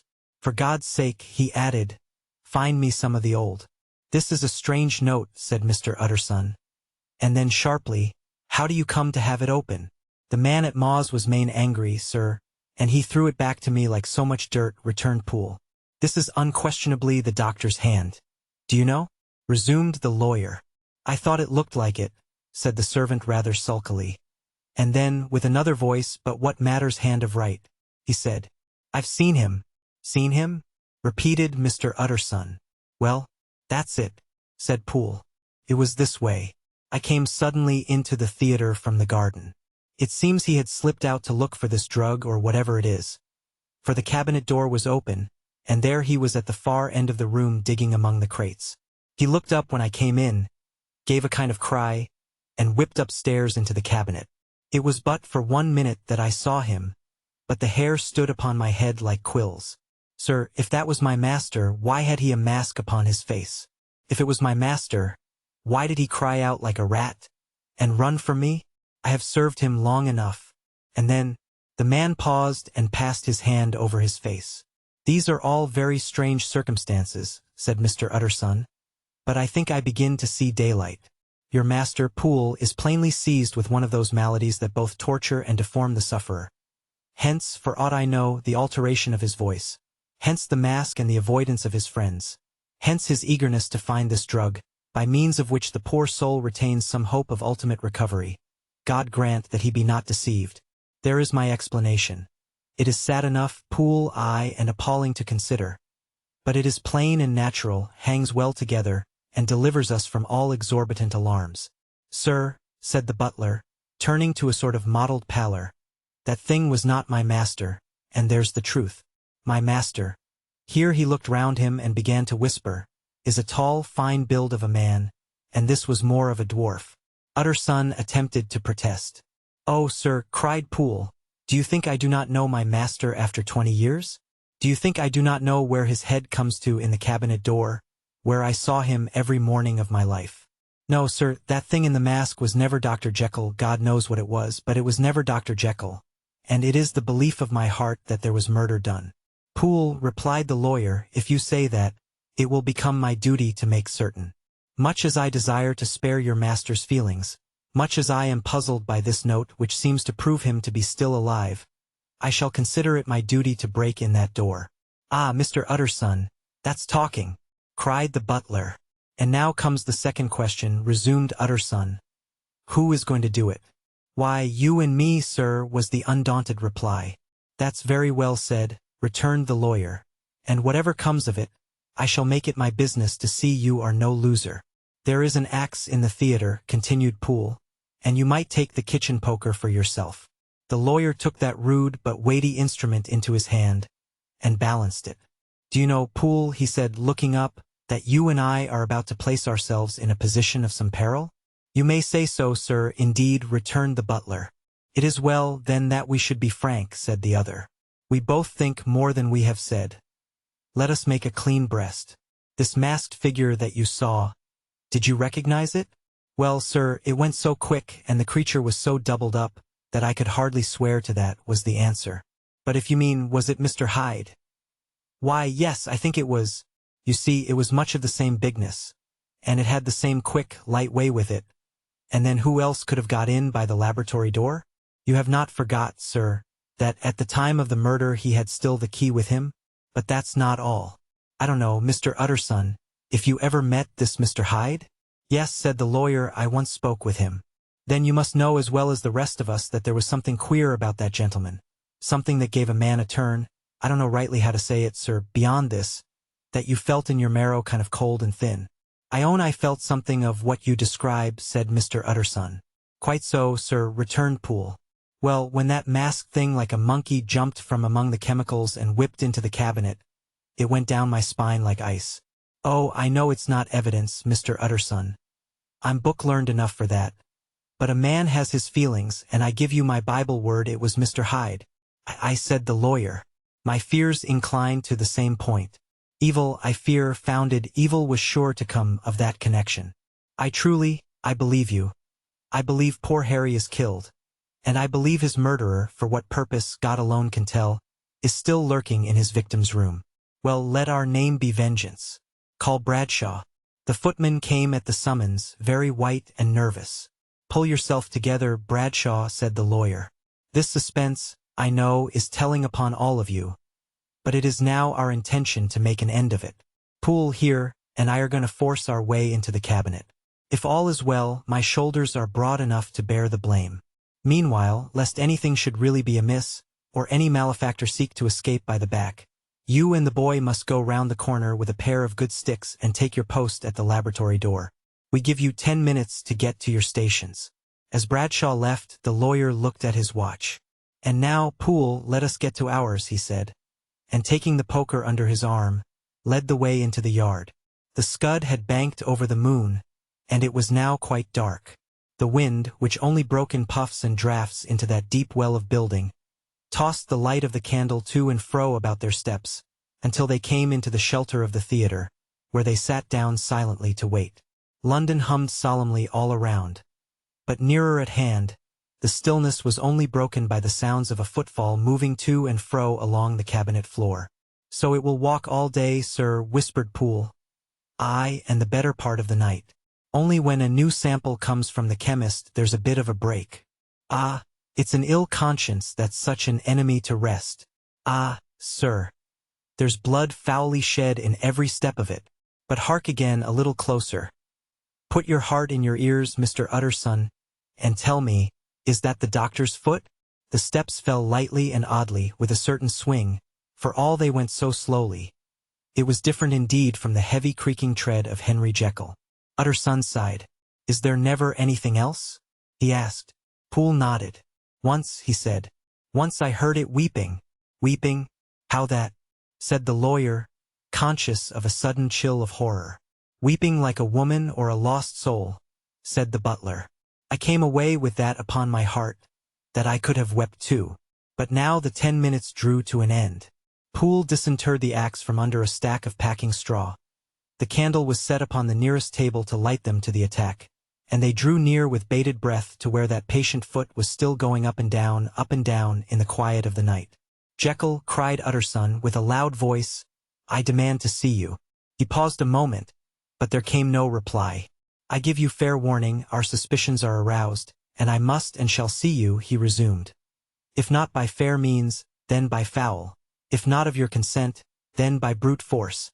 Utterson, said the voice, for God's sake, have mercy. Ah, that's not Jekyll's voice.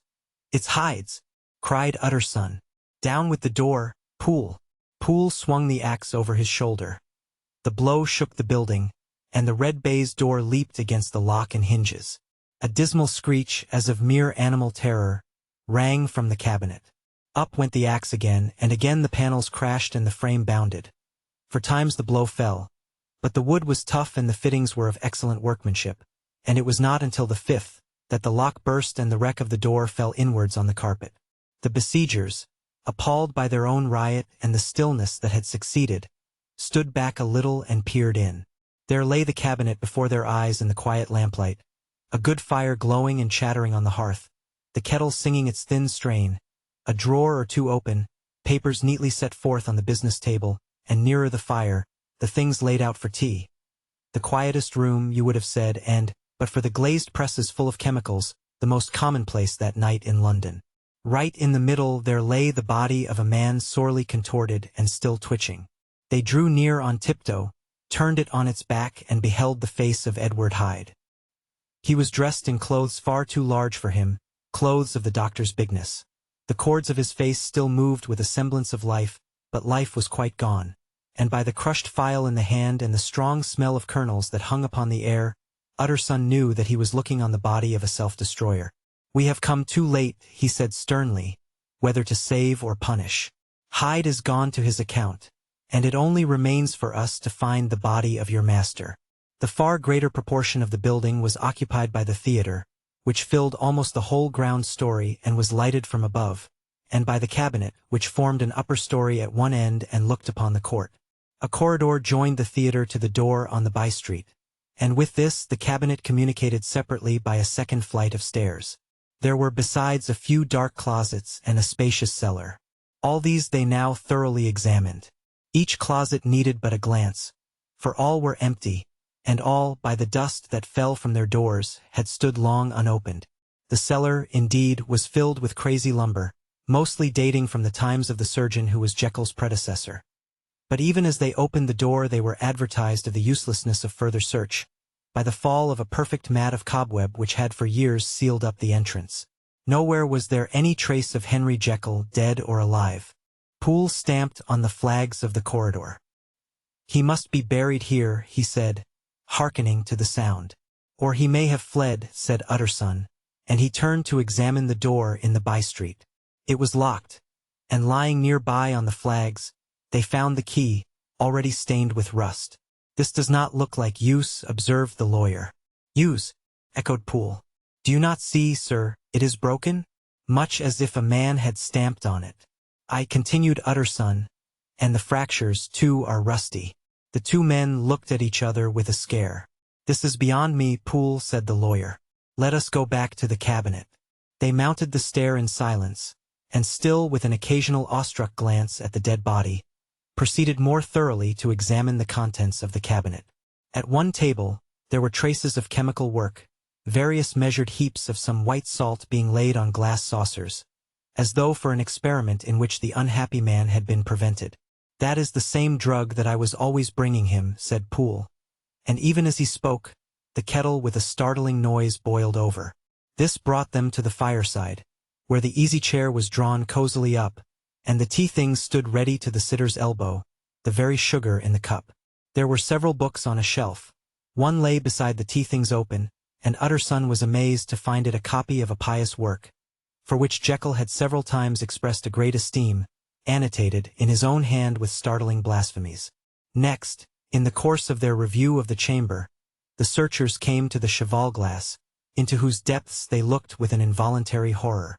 But it was so turned as to show them nothing but the rosy glow playing on the roof, the fire sparkling in 100 repetitions along the glazed front of the presses, and their own pale and fearful countenances stooping to look in. "This glass has seen some strange things, sir," whispered Poole. "And surely none stranger than itself," echoed the lawyer in the same tones.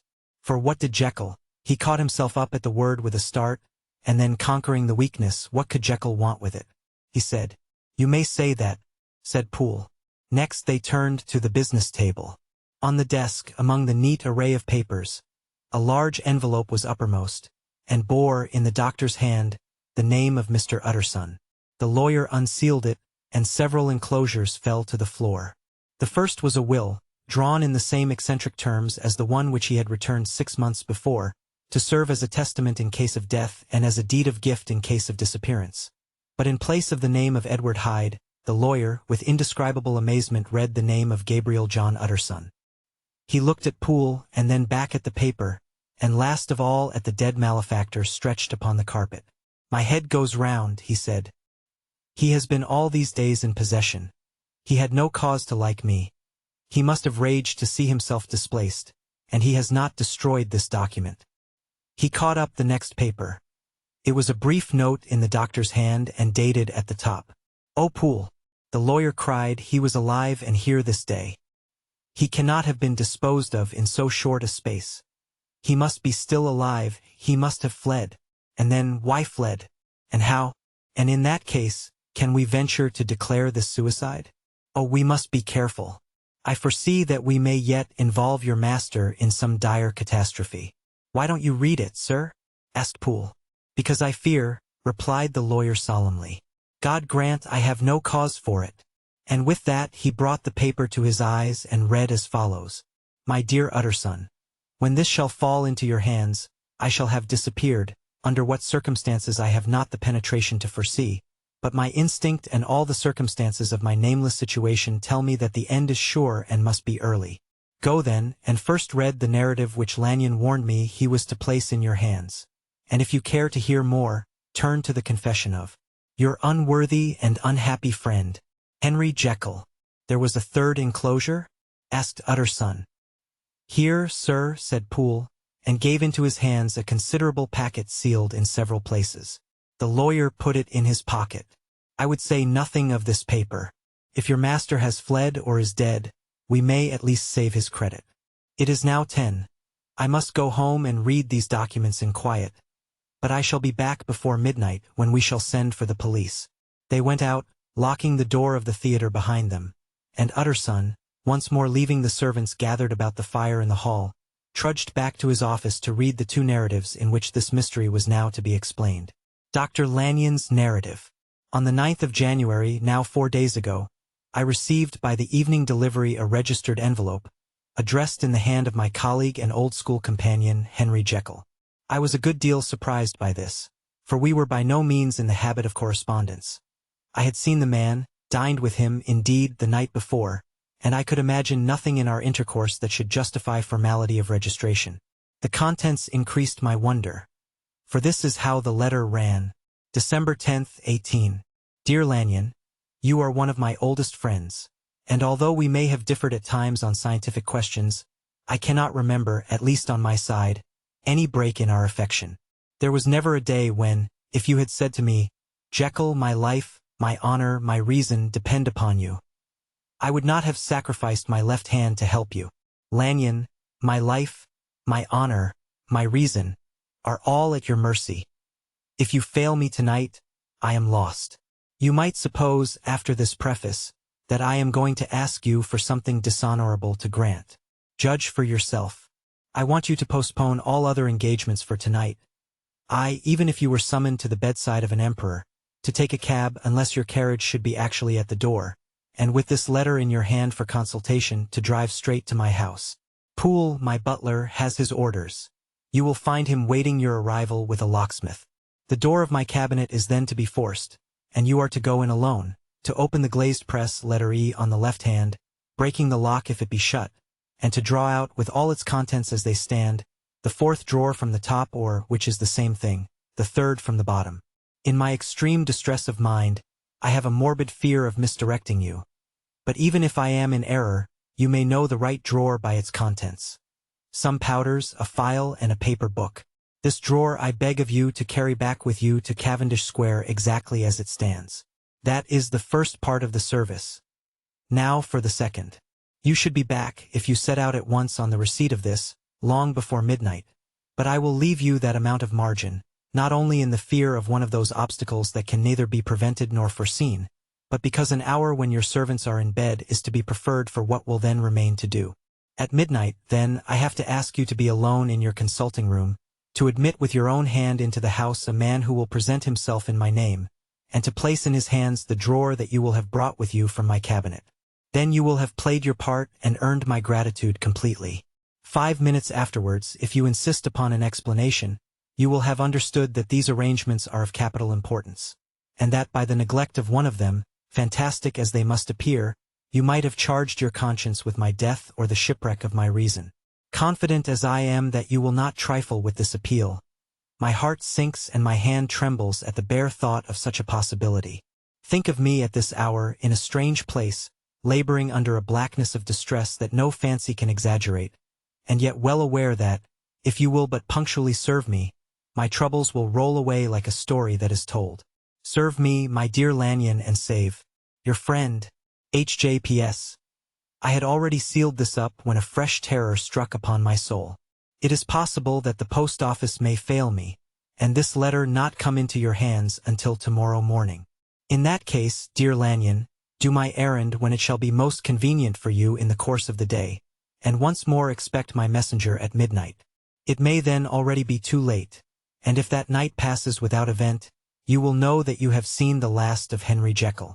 Upon the reading of this letter, I made sure my colleague was insane, but till that was proved beyond the possibility of doubt, I felt bound to do as he requested.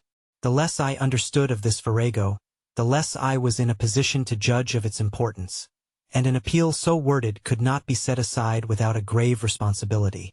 I rose accordingly from table, got into a hansom, and drove straight to Jekyll's house. The butler was awaiting my arrival. He had received by the same post as mine a registered letter of instruction, and had sent at once for a locksmith and a carpenter. The tradesmen came while we were yet speaking, and we moved in a body to old Dr. Denman's surgical theatre, from which, as you are doubtless aware, Jekyll's private cabinet is most conveniently entered. The door was very strong, the lock excellent. The carpenter avowed he would have great trouble and have to do much damage, if force were to be used, and the locksmith was near despair. But this last was a handy fellow, and after 2 hours' work, The door stood open. The press marked E was unlocked, and I took out the drawer, had it filled up with straw and tied in a sheet, and returned with it to Cavendish Square. Here I proceeded to examine its contents. The powders were neatly enough made up, but not with the nicety of the dispensing chemist, so that it was plain they were of Jekyll's private manufacture, and when I opened one of the wrappers I found what seemed to me a simple crystalline salt of a white color. The phial, to which I next turned my attention, might have been about half full of a blood-red liquor, which was highly pungent to the sense of smell and seemed to me to contain phosphorus and some volatile ether. At the other ingredients I could make no guess. The book was an ordinary version book and contained little but a series of dates. These covered a period of many years, but I observed that the entries ceased nearly a year ago and quite abruptly. Here and there a brief remark was appended to a date, usually no more than a single word, double occurring perhaps 6 times in a total of several hundred entries, and once very early in the list and followed by several marks of exclamation, total failure. All this, though it whetted my curiosity, told me little that was definite. Here were a phial of some salt, and the record of a series of experiments that had led, like too many of Jekyll's investigations, to no end of practical usefulness.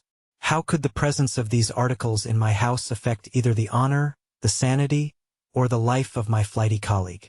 If his messenger could go to one place, why could he not go to another? And even granting some impediment, why was this gentleman to be received by me in secret? The more I reflected, the more convinced I grew that I was dealing with a case of cerebral disease, and though I dismissed my servants to bed, I loaded an old revolver, that I might be found in some posture of self-defense. 12 o'clock had scarce rung out over London, ere the knocker sounded very gently on the door. I went myself at the summons, and found a small man crouching against the pillars of the portico. "Are you come from Dr. Jekyll?" I asked. He told me yes by a constrained gesture, and when I had bidden him enter, he did not obey me without a searching backward glance into the darkness of the square. There was a policeman not far off, advancing with his bull's-eye open, and at the sight, I thought my visitor started and made greater haste. These particulars struck me, I confess, disagreeably, and as I followed him into the bright light of the consulting room, I kept my hand ready on my weapon. Here, at last, I had a chance of clearly seeing him. I had never set eyes on him before, so much was certain. He was small, as I have said. I was struck besides with the shocking expression of his face, with his remarkable combination of great muscular activity and great apparent debility of constitution, and, last but not least, with the odd, subjective disturbance caused by his neighborhood. This bore some resemblance to incipient rigor, and was accompanied by a marked sinking of the pulse. At the time, I set it down to some idiosyncratic, personal distaste, and merely wondered at the acuteness of the symptoms. But I have since had reason to believe the cause to lie much deeper in the nature of man, and to turn on some nobler hinge than the principle of hatred. This person, who had thus, from the first moment of his entrance, struck in me what I can only describe as a disgustful curiosity, was dressed in a fashion that would have made an ordinary person laughable. His clothes, that is to say, although they were of rich and sober fabric, were enormously too large for him in every measurement, the trousers hanging on his legs and rolled up to keep them from the ground, the waist of the coat below his haunches, and the collar sprawling wide upon his shoulders. Strange to relate, this ludicrous accoutrement was far from moving me to laughter. Rather, as there was something abnormal and misbegotten in the very essence of the creature that now faced me. Something seizing, surprising, and revolting. This fresh disparity seemed but to fit in with and to reinforce it, so that to my interest in the man's nature and character, there was added a curiosity as to his origin, his life, his fortune and status in the world. These observations, though they have taken so great a space to be set down in, were yet the work of a few seconds. My visitor was, indeed, on fire with somber excitement. "Have you got it?" he cried. "Have you got it?" And so lively was his impatience that he even laid his hand upon my arm and sought to shake me. I put him back, conscious at his touch of a certain icy pang along my blood. "Come, sir," said I. "You forget that I have not yet the pleasure of your acquaintance. Be seated, if you please." And I showed him an example, and sat down myself in my customary seat, and with as fair an imitation of my ordinary manner to a patient, as the lateness of the hour, the nature of my preoccupations, and the horror I had of my visitor, would suffer me to muster. "I beg your pardon, Dr. Lanyon," he replied civilly enough. "What you say is very well founded, and my impatience has shown its heels to my politeness. I come here at the instance of your colleague, Dr. Henry Jekyll, on a piece of business of some moment, and I understood—" He paused and put his hand to his throat, and I could see, in spite of his collected manner, that he was wrestling against the approaches of the hysteria. I understood a drawer, but here I took pity on my visitor's suspense, and some perhaps on my own growing curiosity. "There it is, sir," said I, pointing to the drawer, where it lay on the floor behind a table and still covered with the sheet. He sprang to it and then paused and laid his hand upon his heart. I could hear his teeth grate with the convulsive action of his jaws, and his face was so ghastly to see that I grew alarmed both for his life and reason. "Compose yourself," said I. He turned a dreadful smile to me, and as if with the decision of despair, plucked away the sheet. At sight of the contents, he uttered one loud sob of such immense relief that I sat petrified. And the next moment, in a voice that was already fairly well under control, "Have you a graduated glass?" he asked. I rose from my place with something of an effort and gave him what he asked. He thanked me with a smiling nod, measured out a few minims of the red tincture and added one of the powders. The mixture, which was at first of a reddish hue, began, in proportion as the crystals melted, to brighten in color, to effervesce audibly, and to throw off small fumes of vapor. Suddenly, and at the same moment, the ebullition ceased and the compound changed to a dark purple, which faded again more slowly to a watery green. My visitor, who had watched these metamorphoses with a keen eye, smiled, set down the glass upon the table, and then turned and looked upon me with an air of scrutiny. "And now," said he, "to settle what remains. Will you be wise? Will you be guided? Will you suffer me to take this glass in my hand and to go forth from your house without further parley? Or has the greed of curiosity too much command of you? Think before you answer, for it shall be done as you decide. As you decide, you shall be left as you were before, and neither richer nor wiser, unless the sense of service rendered to a man in mortal distress may be counted as a kind of riches of the soul. Or, if you shall so prefer to choose, a new province of knowledge and new avenues to fame and power shall be laid open to you, here in this room upon the instant, and your sight shall be blasted by a prodigy to stagger the unbelief of Satan." "Sir," said I, affecting a coolness that I was far from truly possessing, "you speak enigmas, and you will perhaps not wonder that I hear you with no very strong impression of belief. But I have gone too far in the way of inexplicable services to pause before I see the end." "It is well," replied my visitor. "Lanyon, you remember your vows. What follows is under the seal of our profession. And now, you who have so long been bound to the most narrow and material views, you who have denied the virtue of transcendental medicine, you who have derided your superiors, behold." He put the glass to his lips and drank at one gulp. A cry followed. He reeled, staggered, clutched at the table and held on, staring with injected eyes, gasping with open mouth. And as I looked there came, I thought, a change. He seemed to swell. His face became suddenly black and the features seemed to melt and alter. And the next moment, I had sprung to my feet and leaped back against the wall, my arms raised to shield me from that prodigy, my mind submerged in terror. "Oh God!" I screamed, and "Oh God!" again and again. For there before my eyes, pale and shaken and half fainting, and groping before him with his hands, like a man restored from death, there stood Henry Jekyll. What he told me in the next hour, I cannot bring my mind to set on paper. I saw what I saw, I heard what I heard, and my soul sickened at it. And yet now, when that sight has faded from my eyes, I ask myself if I believe it, and I cannot answer. My life is shaken to its roots. Sleep has left me. The deadliest terror sits by me at all hours of the day and night, and I feel that my days are numbered, and that I must die, and yet I shall die incredulous. As for the moral turpitude that man unveiled to me, even with tears of penitence, I cannot, even in memory, dwell on it without a start of horror. I will say but one thing, Utterson, and that, if you can bring your mind to credit it, will be more than enough. The creature who crept into my house that night was, on Jekyll's own confession, known by the name of Hyde and hunted for in every corner of the land as the murderer of Carew. Hasty Lanyon. Henry Jekyll's full statement of the case. I was born in the year 18 to a large fortune, endowed besides with excellent parts, inclined by nature to industry, fond of the respect of the wise and good among my fellow men, and thus, as might have been supposed, with every guarantee of an honorable and distinguished future.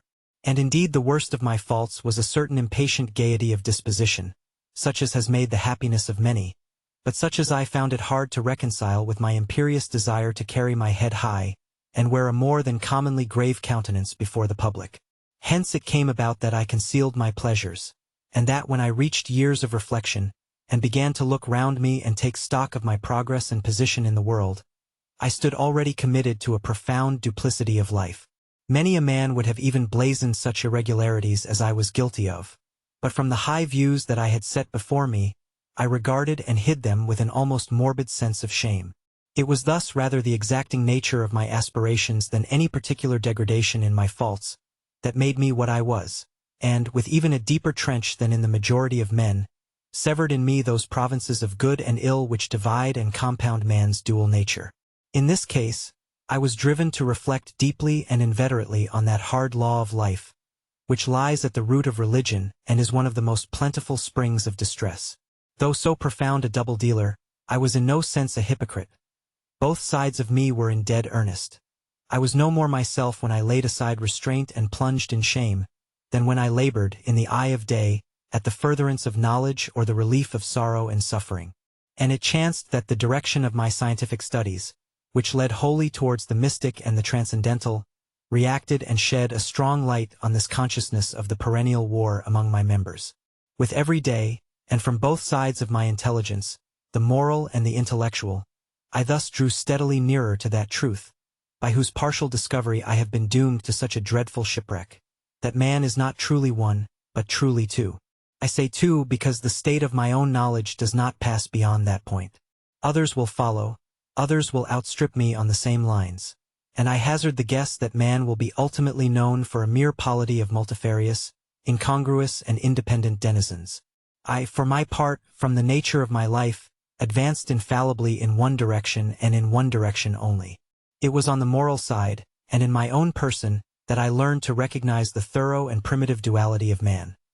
I saw that, of the two natures that contended in the field of my consciousness, even if I could rightly be said to be either, it was only because I was radically both, and from an early date, even before the course of my scientific discoveries had begun to suggest the most naked possibility of such a miracle, I had learned to dwell with pleasure, as a beloved daydream, on the thought of the separation of these elements.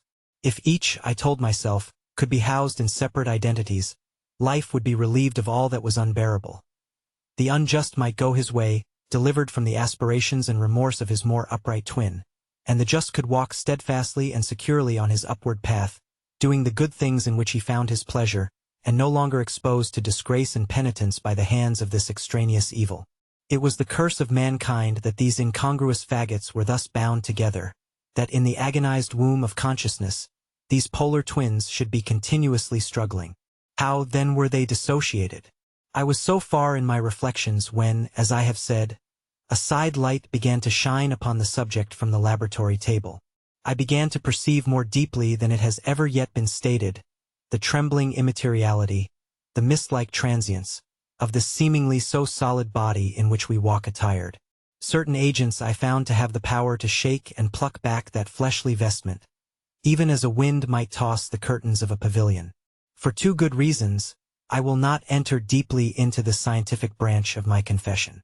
First, because I have been made to learn that the doom and burthen of our life is bound forever on man's shoulders, and when the attempt is made to cast it off, it but returns upon us with more unfamiliar and more awful pressure. Second, because, as my narrative will make, alas, too evident, my discoveries were incomplete. Enough, then, that I not only recognized my natural body from the mere aura and effulgence of certain of the powers that made up my spirit, but managed to compound a drug by which these powers should be dethroned from their supremacy, and a second form and countenance substituted, none the less natural to me because they were the expression and bore the stamp of lower elements in my soul.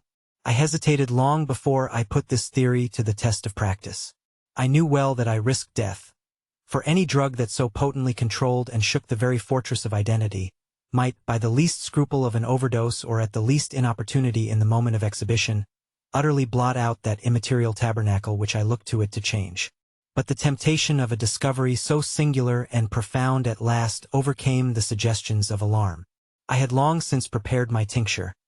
I purchased at once, from a firm of wholesale chemists, a large quantity of a particular salt which I knew, from my experiments, to be the last ingredient required, and late one accursed night, I compounded the elements, watched them boil and smoke together in the glass, and when the ebullition had subsided, with a strong glow of courage, drank off the potion. The most racking pangs succeeded. A grinding in the bones, deadly nausea, and a horror of the spirit that cannot be exceeded at the hour of birth or death. Then these agonies began swiftly to subside, and I came to myself as if out of a great sickness. There was something strange in my sensations, something indescribably new and, from its very novelty, incredibly sweet. I felt younger, lighter, happier in body. Within I was conscious of a heady recklessness, a current of disordered sensual images running like a mill race in my fancy, a solution of the bonds of obligation, an unknown but not an innocent freedom of the soul. I knew myself, at the first breath of this new life, to be more wicked, tenfold more wicked, sold a slave to my original evil, and the thought, in that moment, braced and delighted me like wine. I stretched out my hands, exulting in the freshness of these sensations.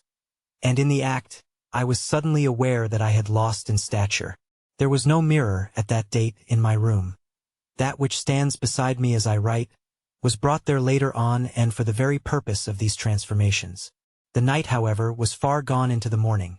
The morning, black as it was nearly ripe for the conception of the day.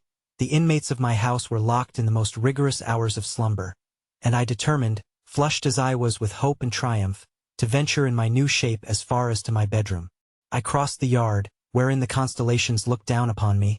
I could have thought, with wonder, the first creature of that sort that their unsleeping vigilance had yet disclosed to them. I stole through the corridors, a stranger in my own house, and coming to my room, I saw for the first time the appearance of Edward Hyde. I must here speak by theory alone, saying not that which I know, but that which I suppose to be most probable. The evil side of my nature, to which I had now transferred the stamping efficacy, was less robust and less developed than the good which I had just deposed. Again, in the course of my life, which had been, after all, 9/10 a life of effort, virtue, and control, it had been much less exercised and much less exhausted. And hence, as I think, it came about that Edward Hyde was so much smaller, slighter, and younger than Henry Jekyll. Even as good shone upon the countenance of the one, evil was written broadly and plainly on the face of the other. Evil besides, which I must still believe to be the lethal side of man, had left on that body an imprint of deformity and decay. And yet, when I looked upon that ugly idol in the glass, I was conscious of no repugnance, rather of a leap of welcome. This too was myself. It seemed natural and human. In my eyes it bore a livelier image of the spirit. It seemed more express and single than the imperfect and divided countenance I had been hitherto accustomed to call mine. And in so far I was doubtless right.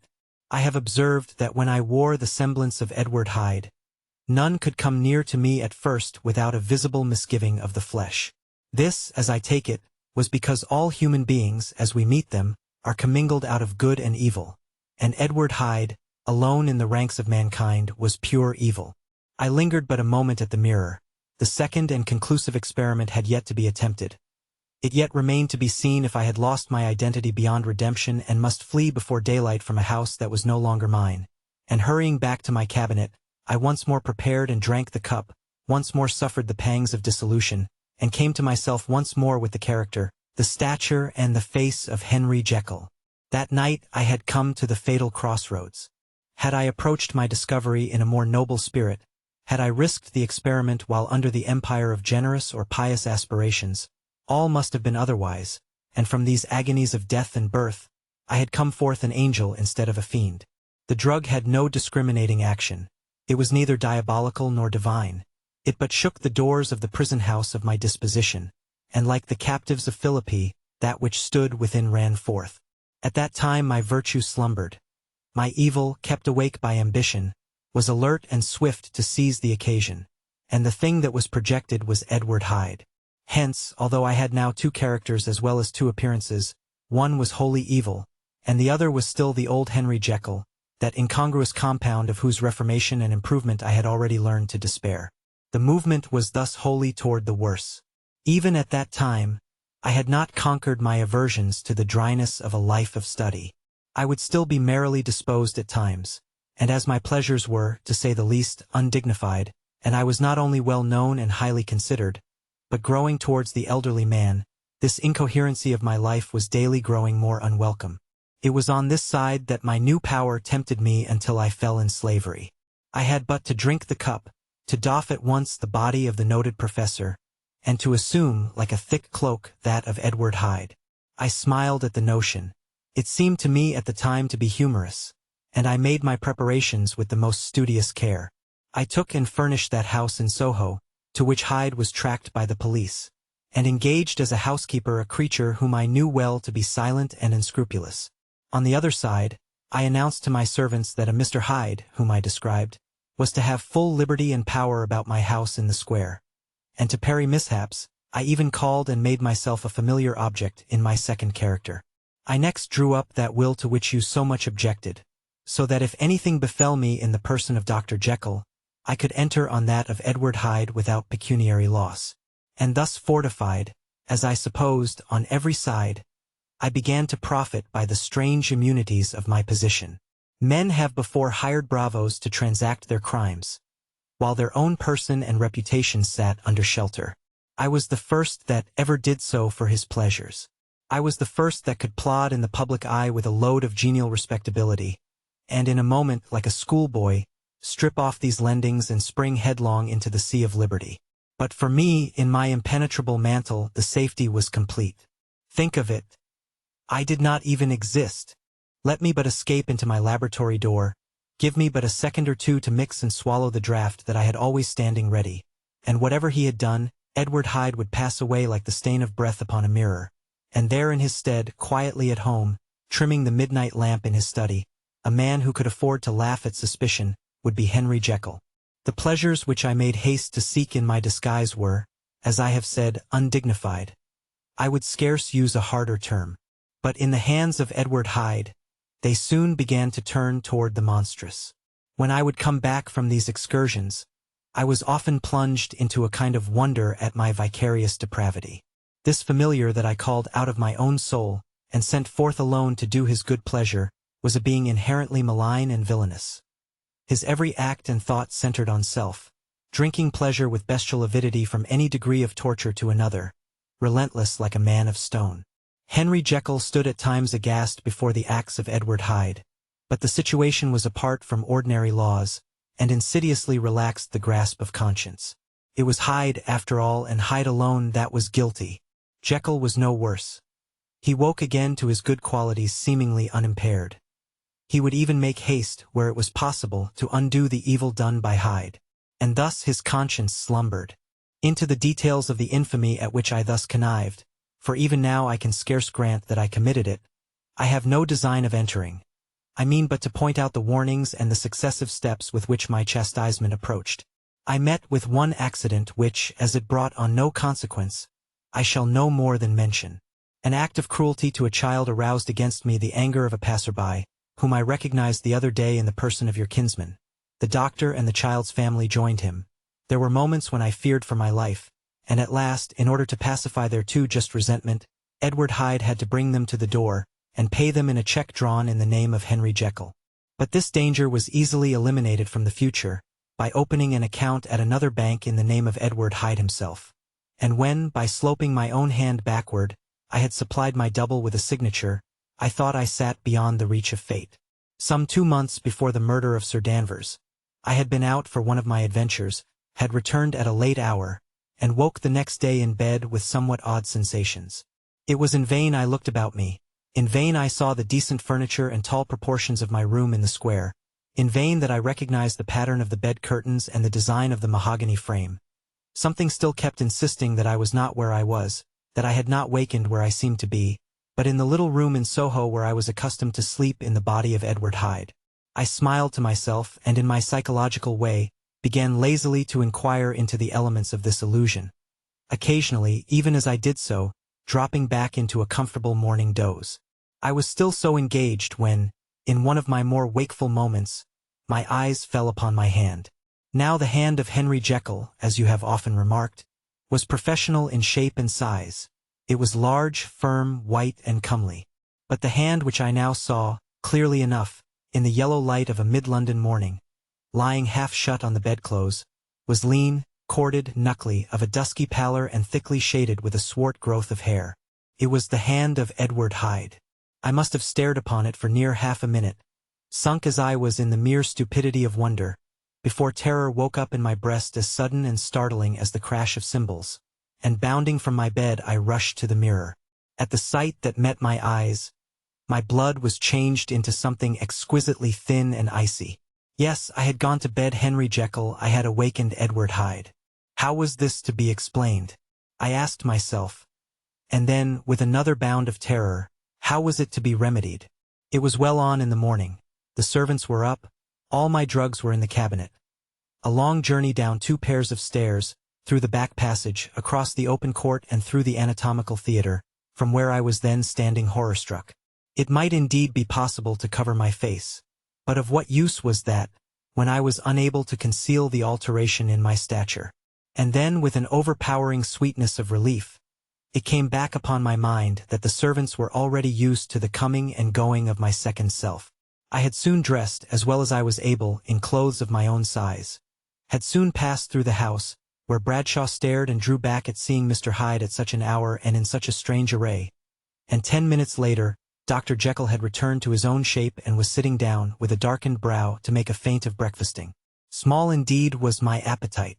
This inexplicable incident, this reversal of my previous experience, seemed, like the Babylonian finger on the wall, to be spelling out the letters of my judgment, and I began to reflect more seriously than ever before on the issues and possibilities of my double existence.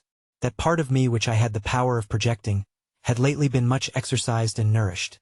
It had seemed to me of late as though the body of Edward Hyde had grown in stature, as though, when I wore that form, I were conscious of a more generous tide of blood, and I began to spy a danger that, if this were much prolonged, the balance of my nature might be permanently overthrown, the power of voluntary change be forfeited, and the character of Edward Hyde become irrevocably mine. The power of the drug had not been always equally displayed. Once, very early in my career, it had totally failed me. Since then I had been obliged on more than one occasion to double, and once, with infinite risk of death, to treble the amount, and these rare uncertainties had cast hitherto the sole shadow on my contentment. Now, however, and in the light of that morning's accident, I was led to remark that whereas, in the beginning, the difficulty had been to throw off the body of Jekyll, it had of late gradually but decidedly transferred itself to the other side. All things therefore seemed to point to this, that I was slowly losing hold of my original and better self, and becoming slowly incorporated with my second and worse. Between these two I now felt I had to choose. My two natures had memory in common, but all other faculties were most unequally shared between them. Jekyll, who was composite, now with the most sensitive apprehensions, now with a greedy gusto, projected and shared in the pleasures and adventures of Hyde. But Hyde was indifferent to Jekyll, or but remembered him as the mountain bandit remembers the cavern in which he conceals himself from pursuit. Jekyll had more than a father's interest. Hyde had more than a son's indifference. To cast in my lot with Jekyll was to die to those appetites which I had long secretly indulged and had of late begun to pamper. To cast it in with Hyde was to die to 1,000 interests and aspirations, and to become, at a blow and forever, despised and friendless. The bargain might appear unequal, but there was still another consideration in the scales, for while Jekyll would suffer smartingly in the fires of abstinence, Hyde would be not even conscious of all that he had lost. Strange as my circumstances were, the terms of this debate are as old and commonplace as man. Much the same inducements and alarms cast the die for any tempted and trembling sinner, and it fell out with me, as it falls with so vast a majority of my fellows, that I chose the better part and was found wanting in the strength to keep to it. Yes, I preferred the elderly and discontented doctor, surrounded by friends and cherishing honest hopes, and bade a resolute farewell to the liberty, the comparative youth, the light step, leaping impulses and secret pleasures, that I had enjoyed in the disguise of Hyde. I made this choice perhaps with some unconscious reservation, for I neither gave up the house in Soho, nor destroyed the clothes of Edward Hyde, which still lay ready in my cabinet. For 2 months, however, I was true to my determination. For 2 months, I led a life of such severity as I had never before attained to, and enjoyed the compensations of an approving conscience. But time began at last to obliterate the freshness of my alarm. The praises of conscience began to grow into a thing of course. I began to be tortured with throes and longings, as of Hyde struggling after freedom. And at last, in an hour of moral weakness, I once again compounded and swallowed the transforming draught. I do not suppose that, when a drunkard reasons with himself upon his vice, he is once out of 500 times affected by the dangers that he runs through his brutish physical insensibility.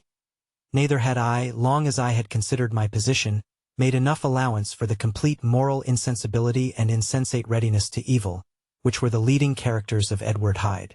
Yet it was by these that I was punished. My devil had been long caged, he came out roaring.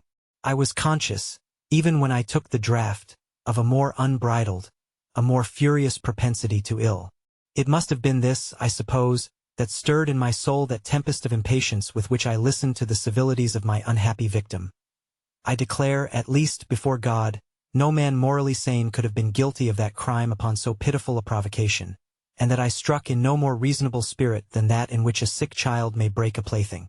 But I had voluntarily stripped myself of all those balancing instincts by which even the worst of us continues to walk with some degree of steadiness among temptations.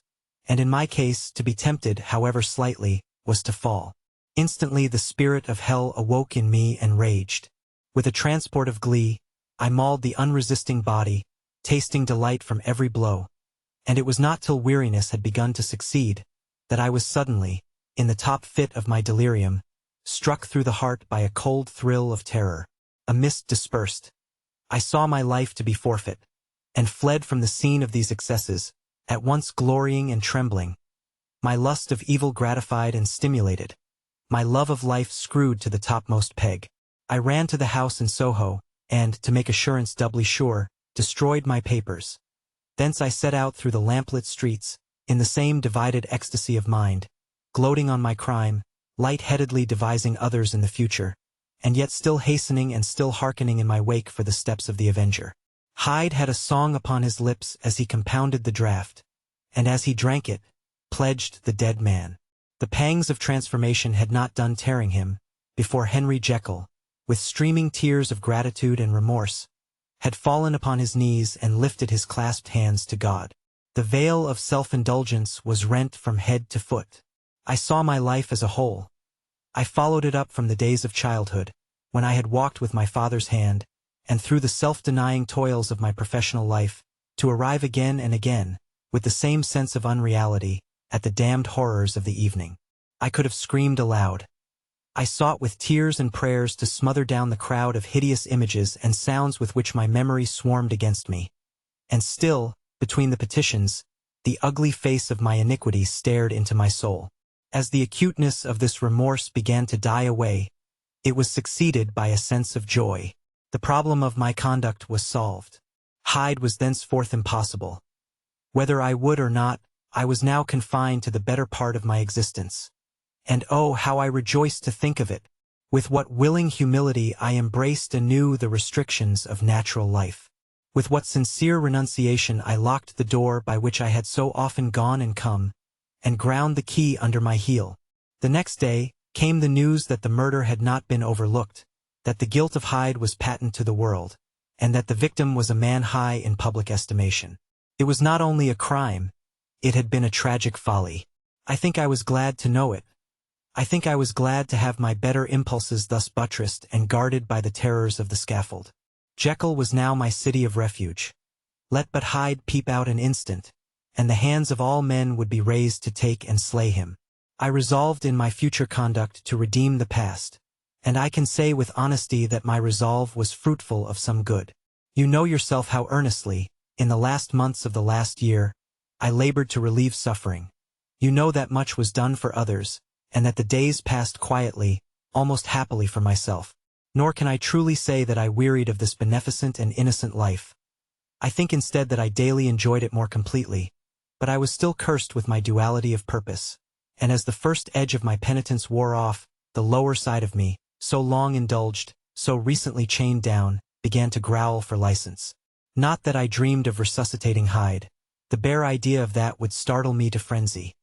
No, it was in my own person that I was once more tempted to trifle with my conscience, and it was as an ordinary secret sinner that I at last fell before the assaults of temptation. There comes an end to all things. The most capacious measure is filled at last, and this brief condescension to my evil finally destroyed the balance of my soul. And yet I was not alarmed. The fall seemed natural, like a return to the old days before I had made my discovery. It was a fine, clear January day, wet underfoot where the frost had melted, but cloudless overhead, and the Regent's Park was full of winter chirrupings and sweet with spring odors. I sat in the sun on a bench, the animal within me licking the chops of memory, the spiritual side a little drowsed, promising subsequent penitence, but not yet moved to begin. After all, I reflected, I was like my neighbors. And then I smiled, comparing myself with other men, comparing my active goodwill with the lazy cruelty of their neglect. And at the very moment of that vainglorious thought, a qualm came over me, a horrid nausea and the most deadly shuddering. These passed away, and left me faint. And then, as in its turn faintness subsided, I began to be aware of a change in the temper of my thoughts, a greater boldness, a contempt of danger, a solution of the bonds of obligation. I looked down. My clothes hung formlessly on my shrunken limbs. The hand that lay on my knee was corded and hairy. I was once more Edward Hyde. A moment before I had been safe of all men's respect, wealthy, beloved, the cloth laying for me in the dining room at home. And now I was the common quarry of mankind, hunted, houseless, a known murderer, thrall to the gallows. My reason wavered, but it did not fail me utterly. I have more than once observed that in my second character, my faculties seemed sharpened to a point and my spirits more tensely elastic. Thus it came about that, where Jekyll perhaps might have succumbed, Hyde rose to the importance of the moment. My drugs were in one of the presses of my cabinet. How was I to reach them? That was the problem that, crushing my temples in my hands, I set myself to solve. The laboratory door I had closed. If I sought to enter by the house, my own servants would consign me to the gallows. I saw I must employ another hand, and thought of Lanyon. How was he to be reached? How persuaded? Supposing that I escaped capture in the streets, how was I to make my way into his presence? And how should I, an unknown and displeasing visitor, prevail on the famous physician to rifle the study of his colleague, Dr. Jekyll? Then I remembered that of my original character, one part remained to me. I could write my own hand, and once I had conceived that kindling spark, the way that I must follow became lighted up from end to end. Thereupon, I arranged my clothes as best I could, and summoning a passing hansom, drove to an hotel in Portland Street, the name of which I chanced to remember. At my appearance, which was indeed comical enough, however tragic a fate these garments covered, the driver could not conceal his mirth. I gnashed my teeth upon him with a gust of devilish fury, and the smile withered from his face, happily for him, yet more happily for myself, for in another instant I had certainly dragged him from his perch. At the inn, as I entered, I looked about me with so black a countenance as made the attendants tremble. Not a look did they exchange in my presence, but obsequiously took my orders, led me to a private room, and brought me wherewithal to write. Hyde in danger of his life was a creature new to me. Shaken with inordinate anger, strung to the pitch of murder, lusting to inflict pain. Yet the creature was astute, mastered his fury with a great effort of the will, composed his two important letters, one to Lanyon and one to Poole, and that he might receive actual evidence of their being posted, sent them out with directions that they should be registered. Thenceforward, he sat all day over the fire in the private room, gnawing his nails. There he dined, sitting alone with his fears, the waiter visibly quailing before his eye. And thence, when the night was fully come, he set forth in the corner of a closed cab, and was driven to and fro about the streets of the city. I cannot say, that child of hell had nothing human. Nothing lived in him but fear and hatred. And when at last, thinking the driver had begun to grow suspicious, he discharged the cab and ventured on foot, attired in his misfitting clothes, an object marked out for observation, into the midst of the nocturnal passengers. These two base passions raged within him like a tempest. He walked fast, hunted by his fears, chattering to himself, skulking through the less frequented thoroughfares, counting the minutes that still divided him from midnight. Once a woman spoke to him, offering, I think, a box of lights. He smote her in the face, and she fled. When I came to myself at Lanyon's, the horror of my old friend perhaps affected me somewhat. I do not know. It was at least but a drop in the sea to the abhorrence with which I looked back upon these hours. A change had come over me. It was no longer the fear of the gallows. It was the horror of being Hyde that racked me. I received Lanyon's condemnation partly in a dream. It was partly in a dream that I came home to my own house and got into bed. I slept after the prostration of the day, with a stringent and profound slumber which not even the nightmares that wrung me could avail to break. I awoke in the morning shaken, weakened, but refreshed. I still hated and feared the thought of the brute that slept within me, and I had not of course forgotten the appalling dangers of the day before. But I was once more at home in my own house and close to my drugs, and gratitude for my escape shone so strong in my soul that it almost rivaled the brightness of hope. I was stepping leisurely across the court after breakfast, drinking the chill of the air with pleasure, when I was seized again with those indescribable sensations that heralded the change, and I had but the time to gain the shelter of my cabinet, before I was once again raging and freezing with the passions of Hyde. It took on this occasion a double dose to recall me to myself. And alas! 6 hours after, as I sat looking sadly in the fire, the pangs returned, and the drug had to be re-administered. In short, from that day forth it seemed only by a great effort as of gymnastics, and only under the immediate stimulation of the drug, that I was able to wear the countenance of Jekyll. At all hours of the day and night, I would be taken with the premonitory shudder. Above all, if I slept or even dozed for a moment in my chair, it was always as Hyde that I awakened. Under the strain of this continually impending doom and by the sleeplessness to which I now condemned myself, even beyond what I had thought possible to man, I became, in my own person, a creature eaten up and emptied by fever, languidly weak both in body and mind, and solely occupied by one thought, the horror of my other self. But when I slept, or when the virtue of the medicine wore off, I would leap almost without transition, for the pangs of transformation grew daily less marked, into the possession of a fancy brimming with images of terror, a soul boiling with causeless hatreds, and a body that seemed not strong enough to contain the raging energies of life. The powers of Hyde seemed to have grown with the sickliness of Jekyll, and certainly the hate that now divided them was equal on each side. With Jekyll it was a thing of vital instinct. He had now seen the full deformity of that creature that shared with him some of the phenomena of consciousness, and was co-heir with him to death. And beyond these links of community, which in themselves made the most poignant part of his distress, he thought of Hyde, for all his energy of life, as of something not only hellish but inorganic. This was the shocking thing, that the slime of the pit seemed to utter cries and voices, that the amorphous dust gesticulated and sinned, that what was dead, and had no shape, should usurp the offices of life. And this again, that insurgent horror was knit to him closer than a wife, closer than an eye, lay caged in his flesh, where he heard it mutter and felt it struggle to be born, and at every hour of weakness, and in the confidence of slumber, prevailed against him and deposed him out of life. The hatred of Hyde for Jekyll was of a different order. His terror of the gallows drove him continually to commit temporary suicide, and return to his subordinate station of a part instead of a person. But he loathed the necessity, he loathed the despondency into which Jekyll was now fallen, and he resented the dislike with which he was himself regarded. Hence the ape-like tricks that he would play me, scrawling in my own hand blasphemies on the pages of my books, burning the letters and destroying the portrait of my father. And indeed, had it not been for his fear of death, he would long ago have ruined himself in order to involve me in the ruin.